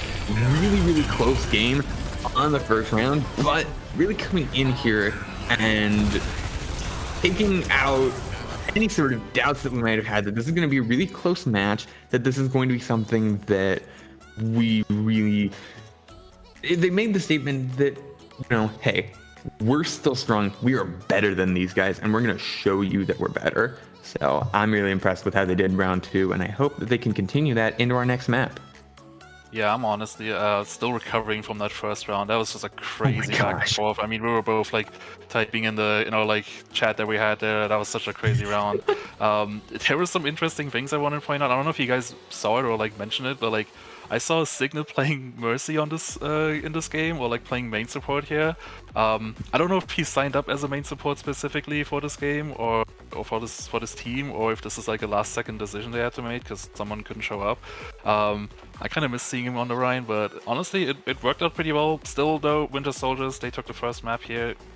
It was such a crazy game. We just saw Texas and UK had like these crazy 2 maps on Numbani and Havana, just like over aggression on both sides, just crazy team fights, and it seems like this match is just gonna go the same way. Absolutely. I think that we really had so much of this like back and forth with aggression, really pushing it, really both these teams just going at it as much as they can. You can tell that they came here to fight, and fight they are, as just going forward, I think we're going to a lot more aggression. We saw the We did see the interesting Sig Mercy, which it did definitely work out. But I did you do notice miss the that, high ground line. especially on first round, like Canada or Winter Soldiers, they were playing this kind of comp that you saw during Overwatch League Season 2 playoffs, you know, like the double shield with Reaper Doom and then like Moira Lucio, just this like kind of like sort of weird, like we're playing really defensive, but also we're kind of just going in and gonna run over you. It's an interesting comp, and it's cool that they're making it work. Like I'm honestly impressed by how coordinated they seem. Just especially their DPS players, they've been like crazy. Tomathan, I want to point out, he had like a 5k on a reset on that second round. Looks like we lost Megalos there for a second. I hope she's gonna come back in a sec. But one thing I wanted to say, we were talking about Latin America here in the beginning. I want to point out, or I wanted to talk a little bit about Team Canada here, because we do have some more kind of known faces in this community on this team. You know, we have like Fee, who's a sub 23 champion. We have Meester, who was a season 2 finalist, who is considered by many like one of the best main supports in this, or like in season 2. You know, a lot of really good people who honestly like form a really good team and they won their first game, so may have the potential to win this game. I wouldn't really call it an upset because, like I said, this Latin American team, they're really unknown, so we don't really know how good they are or how well they play together. But so far it's looking like Canada is a better team here. Yeah, absolutely. I think we saw a really good showing from Canada, and now it's going to be up to the Angry Toucans to come back and show us what they can do, and show us that they're not just done yet. On our next map, which, correct me if I'm wrong, is going to be Hollywood. Interesting. It looks like Megalas is back here. Hello, Megalas. Yes, indeed. It was such an interesting, riveting round that my entire power decided to surge upon itself, but it's A-okay. And from the look of it, it seems like Winter Soldiers was able to take the round away. Indeed. For sure, yeah. I guess it is Hollywood. I'm not sure exactly. I guess you have more info than me. So we're gonna take it away to map 2 here. I'm gonna leave it up to you guys again, and you'll hear me again after this round. If the match is over, then we'll have some interviews. So take it away. Right, so Megalas, what do you think we're going to be seeing on Hollywood, and what do you think that from what we've seen of Angry Toucans, what do we need to see for changes coming out from maybe their composition, their playstyle? What do we need to see from them? I mean, it's hard to really pinpoint one thing after one round, right? Like, unfortunate as it is, like Koth, you can kind of sort of, if you think you figured it out, then you're okay on Koth, because Koth, it comes down to more of that mechanic-based play style instead of really your team synergy or anything crazy like that. Going into Hollywood, though, you're probably going to see that Pharah again. We just watched Team Florida on the other stream. They were really dominating with the Pharah on this map, so would not be surprised to see Winter Soldiers continue to run it, and it's kind of on Angry Toucans to find the answer, right? Whether that's to run something like a double hit scan, potentially get a D.Va full-time to just guard the Pharah, but if your D.Va's full-time guarding the Pharah, then you need to find a way to peel for your supports. It's like a whole domino effect of things happen once you're dedicating one player specifically to countering that Pharah.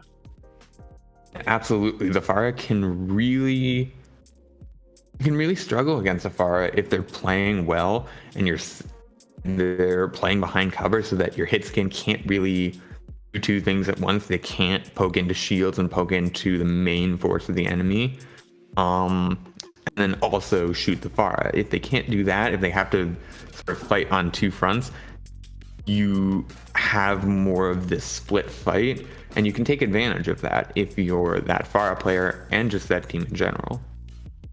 Yeah, absolutely. But I mean, you don't even have to opt into the Pharah, right? If you're Winter Soldiers, that's just a look you can show and be like, hey, this is something you have to keep in the back of your minds, because now Angry Toucans, that's something they have to think about, right? Even if it's not run, you still have to always have that Pharah counter on your team ready to go. And, you know, that can entirely change playstyle. It can change your mindset. But you know, maybe Angry Toucans, they've got something worked up. You could run like a Sombra potentially, because we are going to Hollywood. You can take control of one of the mega packs, potentially in that bottom corner before you get to point, and then from there you can just kind of snowball with your EMPs as we are finally getting into the map, and we do see a substitution or two. Wi-Fi and Fish are both in on the side of Winter Soldiers, and South Pay, I believe, is also in, was not in before. So both these teams, you know, switching it up, maybe map dependent hero swaps, who really knows? Yeah, absolutely. And we see some interesting choices here. We see, at least for the defense, which are more locked in, we see the Ryan Zarya. So pretty bog standard, I would say. For Angry Toucans, we do see Crafter Black on the Bastion. I don't think that's going to be the choice, but you know, crazy things have happened. Bastion Roadhog offense on Hollywood. I mean, I'm here for it. Probably going to be a last-second swap. Yep, over to the Echo. Meanwhile, Winter Soldiers on the other side, they switched over to a kind of double shield setup instead of that Ryan Zar. So they're looking to sustain a bit more, kind of pocket Wi-Fi on that Ashe and just get damage done that way. And then Angry Toucans, now that they're on this dive comp, probably just going to be looking to jump right in. And Angry Toucans, this is excellent for them because they're on a pretty much feel little to no pressure, because there's no one who can really jump them besides Aquarius on the Tracer. Yeah, absolutely. So we're gonna jump right in. Speaking of jump right in, I think very soon we're gonna see Angry Toucans jump right in into this bunkered in position of the Winter Soldiers, as it's just going to be a matter of coordination and sort of taking out this dive target. You might want to find maybe the Ashe, maybe the Baptiste, but it's going to be difficult because you have these sort of, all these characters are very mobile. That's a lot of sticky bombs onto the Mercy. Both main supports are actually going to go down, so will Wi-Fi now. Hysteria gets D-Mech, which is really big, and already Southland's able to get the nano off onto Castle, which is incredibly fast. Sort of that poke war now, as we have a brawl on the point, and it's going to be close. Crafter Black struggling a bit against this FT. We're going to have to see if they can get the fight when they will eventually. And Angry Toucans will win the brawl on the point, and they will take point A in pretty good time. Yes, indeed. Have 5 whole minutes going into point B. And Winter Soldiers, they're having to switch up a little bit. Now we're seeing Fish go over to the Brigitte rather, to complement the Baptiste frags.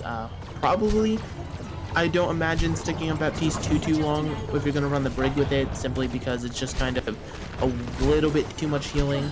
But the idea is, you know, your hit scan player, since you're running that double hit scan of the Kree Ashe, you're gonna have to counter that Pharah, and I feel as though there's just too much diving for anyone to really find her. And there's the Aquarius. The pick onto Aquarius comes early, but Zeno, pardon me, will go down as well. There gets traded. And now it's just Winter Soldiers on this high ground, really putting pressure onto anyone. Southpay's actually going to fall to the dynamite of Wi-Fi. Long range, getting that really good connection Wi-Fi, and it's going to be a reset for Toucans. But there goes the res. And Wi-Fi is getting so much value out of this dynamite, just charging up that ultimate from afar. Now has this Bob to put pressure on the point, but there comes the sleep. Oh, that's really good from Southpay. There goes Aquarius. Crafter Black is going to copy and try and get some pressure in on this high ground, and will eventually have to drop down and get a little bit more field. But I think they will be able to get off their ultimate. Multiple people, 4 people up in the air, slam them to the ground. That's a lot of damage, and this could be big for the Angry Toucan. Zeno will fall early, and the Crafter Black already. Castle will fall after getting that pick onto Mizzino. Bob is thrown out, will not land on point, and might not be, maybe a little bit too far to find anything, and it looks like the Winter Soldiers are gonna win this fight. Yes, indeed. You know, give up a little bit of payload progress, but you ultimately win the fight, so it's a-okay. Maybe you didn't want to invest that Bob. You kind of wish you hold on to it, but it's better safe than sorry for Wi-Fi. And plus, as you were pointing out earlier, those fat dynamites pretty much consistently happening, able to build that ult rather quickly. And now we're seeing just the walk up to high ground with the bomb. Oh, that was such a good bomb. So well placed. It blew up right at the catwalk, pretty much. Finds Mizzino and draws out the immortality field. That's just exactly what you want. It draws out that. And there's a double kill from Crafter Black as well. And Hysteria and Crafter Black just really getting those still really getting those values. Now it's just support, or the supports left for Black will get taken out, but not after doing a great amount of work. Now, Angry Toucan's just really trying to push this cart in before the cavalry comes from the Winter Soldiers, but they might have been too late. Fish for Hose is going to get that pick on the Tracer, and it looks like Angry Toucans will be able to put a stop to this defense now, coming into these reinforcements from the Winter Soldiers. Crafter Black does not get the ult off. And Fish for Hope gets the double kill on the supports, turn this fight around, and that might be the end. That's going to be the end of it for the Angry Toucans now. I mean, I feel like there were so many times in that fight that Angry Toucans, they would use an ability or a cooldown onto Fish for Hose on the Brig, and they'd be like, okay, the Brig is dead, and they would turn away, and just through, whether it was the Lamp, the Baptiste healing, or just natural Brig Inspire healing, like, Fish was able to just stay alive that whole time, and just constantly dealing damage, applying CCs, and just existing as a Brig, and all of a sudden, you now have a very defendable point as the dive's starting already again for Angry Toucans. Angry Toucans is being relentless here with the dive now. Aquarius punching in, closing in onto the Ash, onto the Symmetra, I believe. Aquarius over on the side, just trying to hold on. Rafa goes down to Wi-Fi. That's a huge pick. You cannot lose your Mercy this early on, and here comes the Tracer 1v1. Looks like Aquarius is going to have to slip away to try and get some heal, but it won't be long before they're found out. The Pulse Bomb goes in, no picks, and Fish will find another pick to add to their count. The ult from NTY comes in and does not find anything. There you go. Crafter Black is going to fall as well. Fish for Hose is just getting so much value out of this Brig, and Angry Toucans is repelled once again. Once again, and Hysteria is about to be brutally staggered on this baby diva. It's just gonna actually be tragic. Finally dying, but only 18 seconds left on the clock. You're seeing Castle go over to the Wrecking Ball now, because you're gonna have to look for that touch, right? Because you need Hysteria to get back with the bomb, and you need this duplicate to come up big for Crafter Black. And with the Sim Wall and the Baptiste window on the other side, I just don't know if it's in the cards. We'll have to see if the cards happen. You just have to trust in the heart of the cards. And it looks like the card almost said C9 there as the overtime was nearly burned down. But Crafter Black not going to get the ult off crucially, and the bomb not going to find much of anything. It'll get the immortality field, but it'll get not much of that. Stereo will find a pick, but Rafa goes down early. There goes Crafter Black. There goes South Pain. The dominoes fall one after another. Looks like it's the end for the Angry Toucans as the overtime wick burns down at 114.2 meters.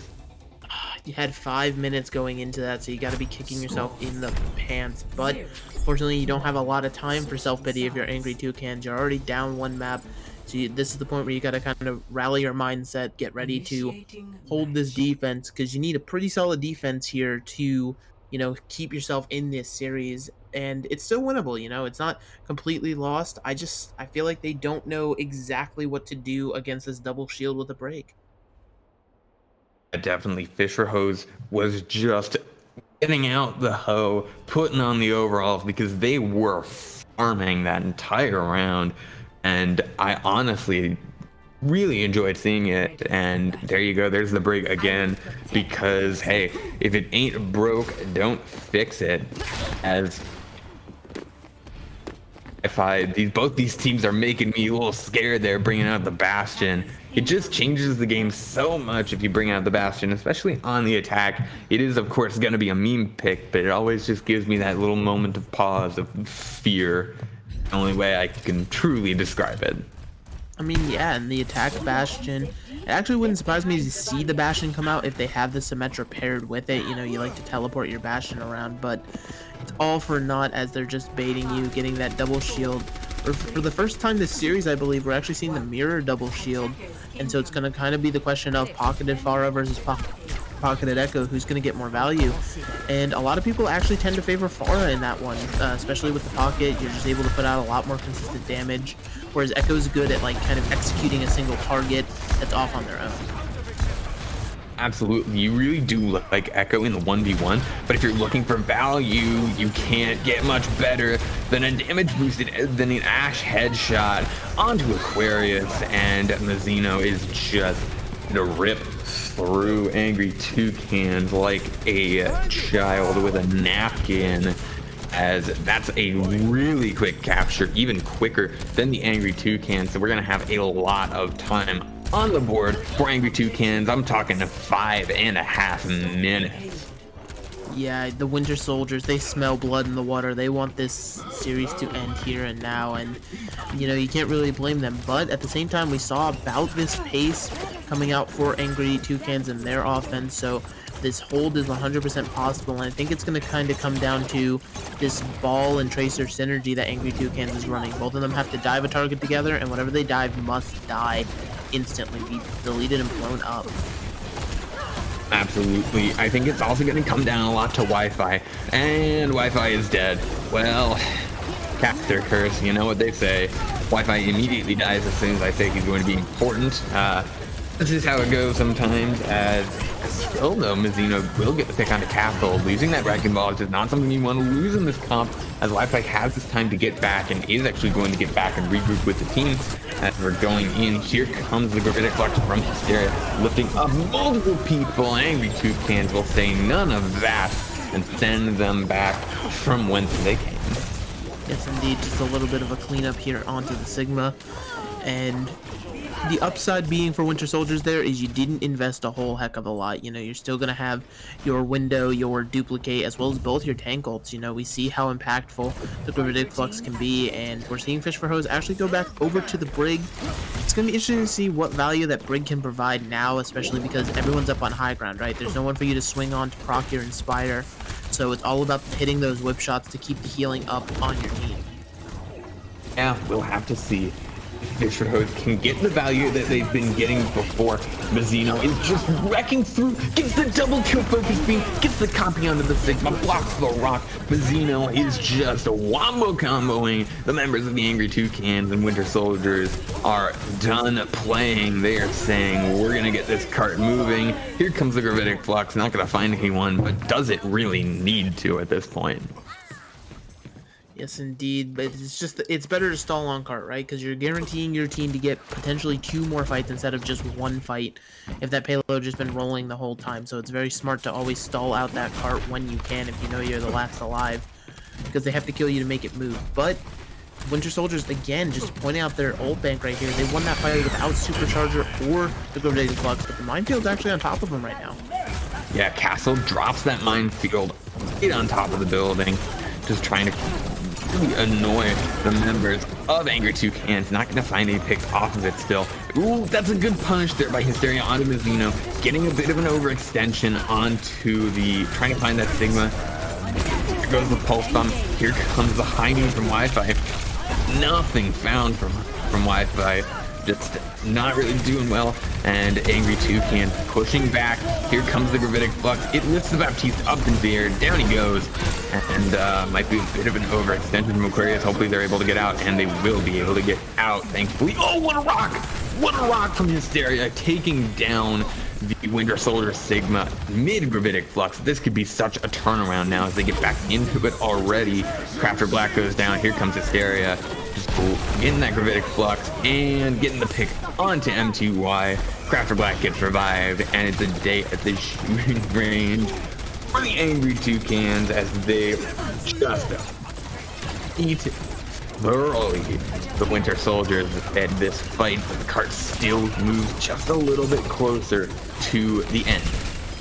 Yes, indeed, and the Orisa will finally be toppled, but that 5.5 minute time bank, it's been burning and burning, and all of a sudden we're left below 1:45 here for the Winter Soldiers, as well as they just pretty much used everything in the tank, and now the momentum is really swung. Angry Toucans, with how well they've been holding on defense here, you have your minefield again, you have the pulse bomb, as well as the window to just kind of zone and create as much space as you needed to, but ooh, this is an interesting angle from Crafter. See, the stick is in. Oh, it does bring out the Immortality Field, which is a really good piece of utility to have them lose early on. That's such a good slam from Castle, able to get out. Thankfully, you would not want that to happen. MTY is going to get rocked and just barely taken down as Castle jumps in and delivers the people's elbow onto MTY. And now, again, there goes Frags going down early. These picks onto your supports. You do not want to have that this early on. Kuzminzino trying to pick an Aquarius, but South Bay will find them first. And Angry Toucans holding again last fight territory for Winter Soldiers.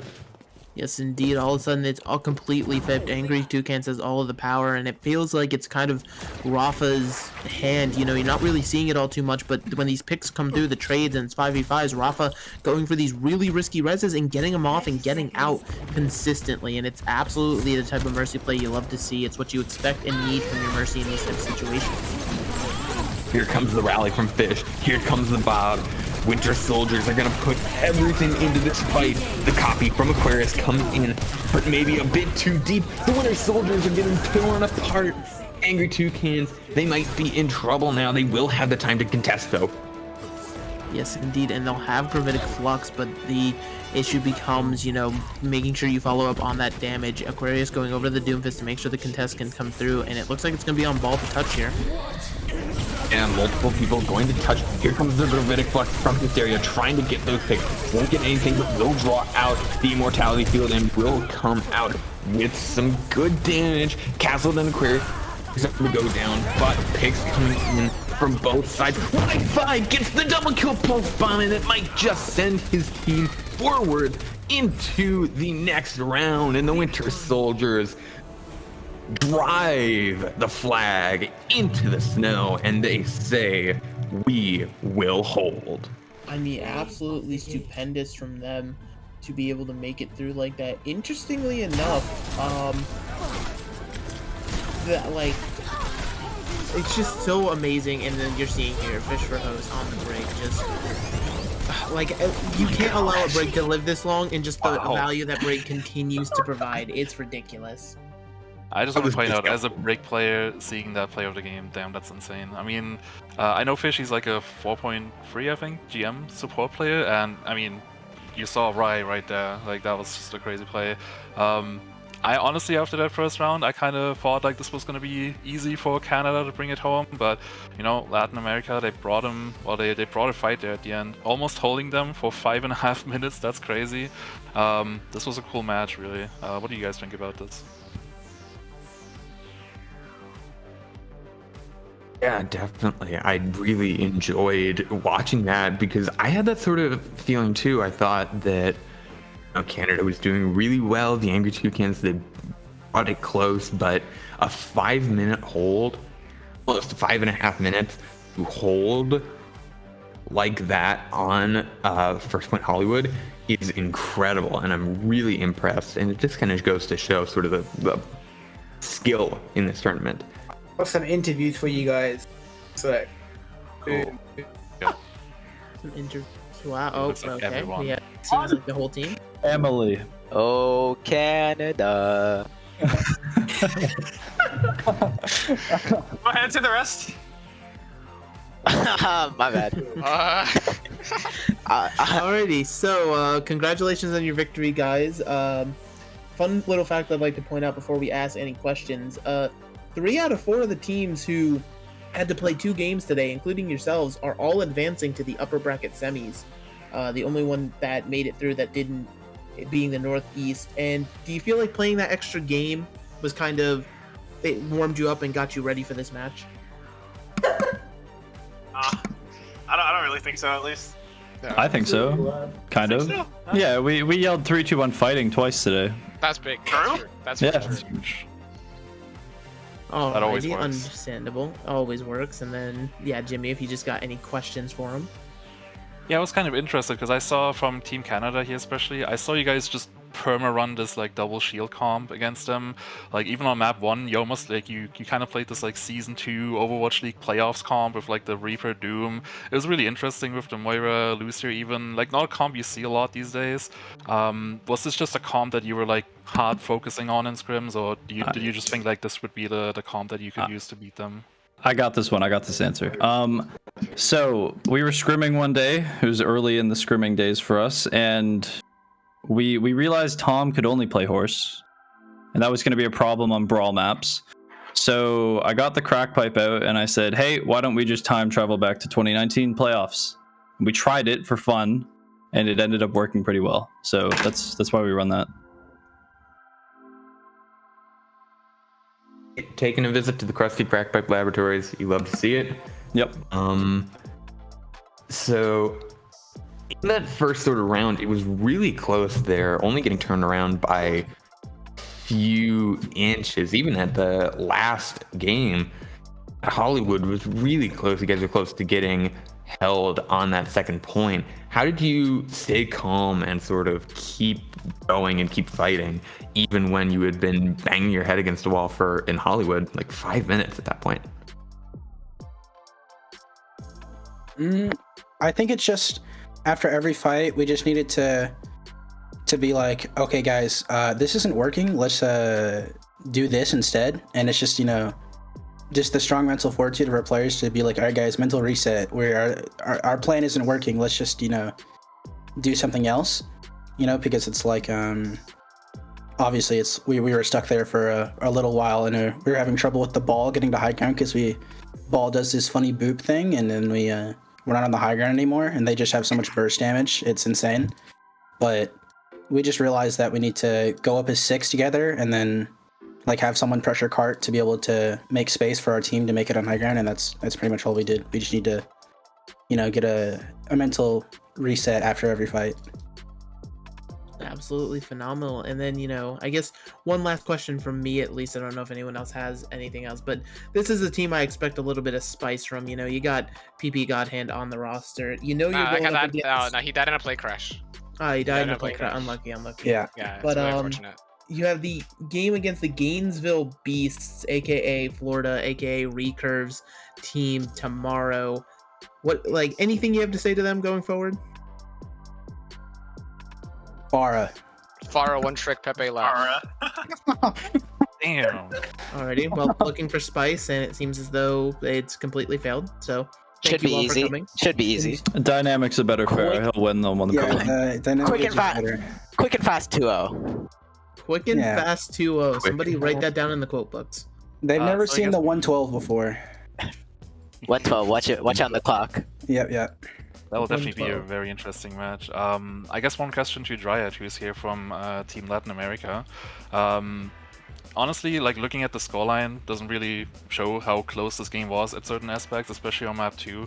How do you guys feel after this match? Do you still think you can maybe bounce back in the lower bracket? I don't even know who you're going up against, but how do you feel after that match? Yeah, it was very close, very, very close. Just unlucky situations that happened. We had the main tanks, I don't know, something happened. They disconnected for 3 seconds. I don't know if you guys saw that on ball. On ball, yeah. A little unlucky. We did run into him as he was doing his taxes. It was fun. Yeah. I don't know. I think he whatever, something happened. So a couple unfortunate situations. I think the team is really good at playing different heroes, but it's just a matter of kind of defining a composition, because a lot of people here like to play Farah. And they like to play those heroes, so we want to counter them, but we also want to play kind of a composition that we scrim a little bit more. So it's just kind of that conflict that we have. But even then, I still feel really confident on running through the losers bracket. We scrim a couple of those teams, and so I feel good about it. Sounds good. Well, I don't have any more questions unless you, K-Wing or Megalos, have some more. I do not. Sounds good. Okay, well, thank you guys for coming to this interview. This was a really exciting match. I love I love watching this. I wasn't casting, but I was here at least. Thank you very much for this, and I guess that's it for today.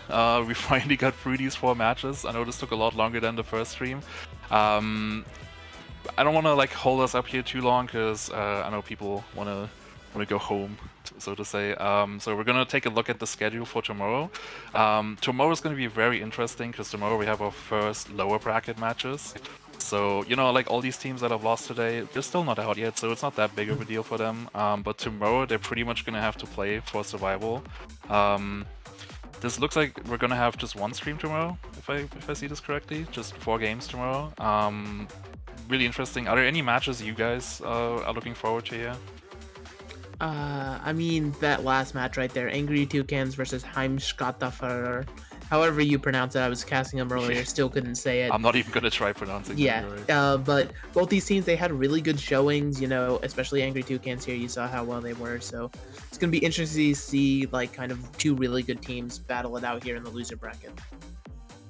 Yeah, definitely, and I mean, we're gonna have a lot of games tomorrow. Like you saw, 2 games scheduled for 3, 2 games scheduled for 4. So we do have the A and B stream. So there you go. There's the mainstream schedule with Crablantic and the Texas Toast. There you go. So really excited there to see. You said Angry Toucans versus the Nords.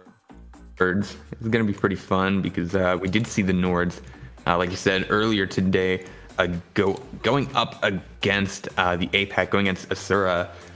Pretty close game, and interesting to see if they can make a deep run in the lower bracket. Yeah, a lot of lower bracket action tomorrow, some upper bracket matches, so it's going to be very interesting. It's going to be a long day, so if you enjoyed these matches, definitely be sure to check these out. It's been a hell of a day. I really enjoyed doing this. Thank you very much for casting here, Megalas and K-Wing. I don't think we have much more to say here, so I think that's going to be it for me. Thank you guys for watching, and we'll see you tomorrow.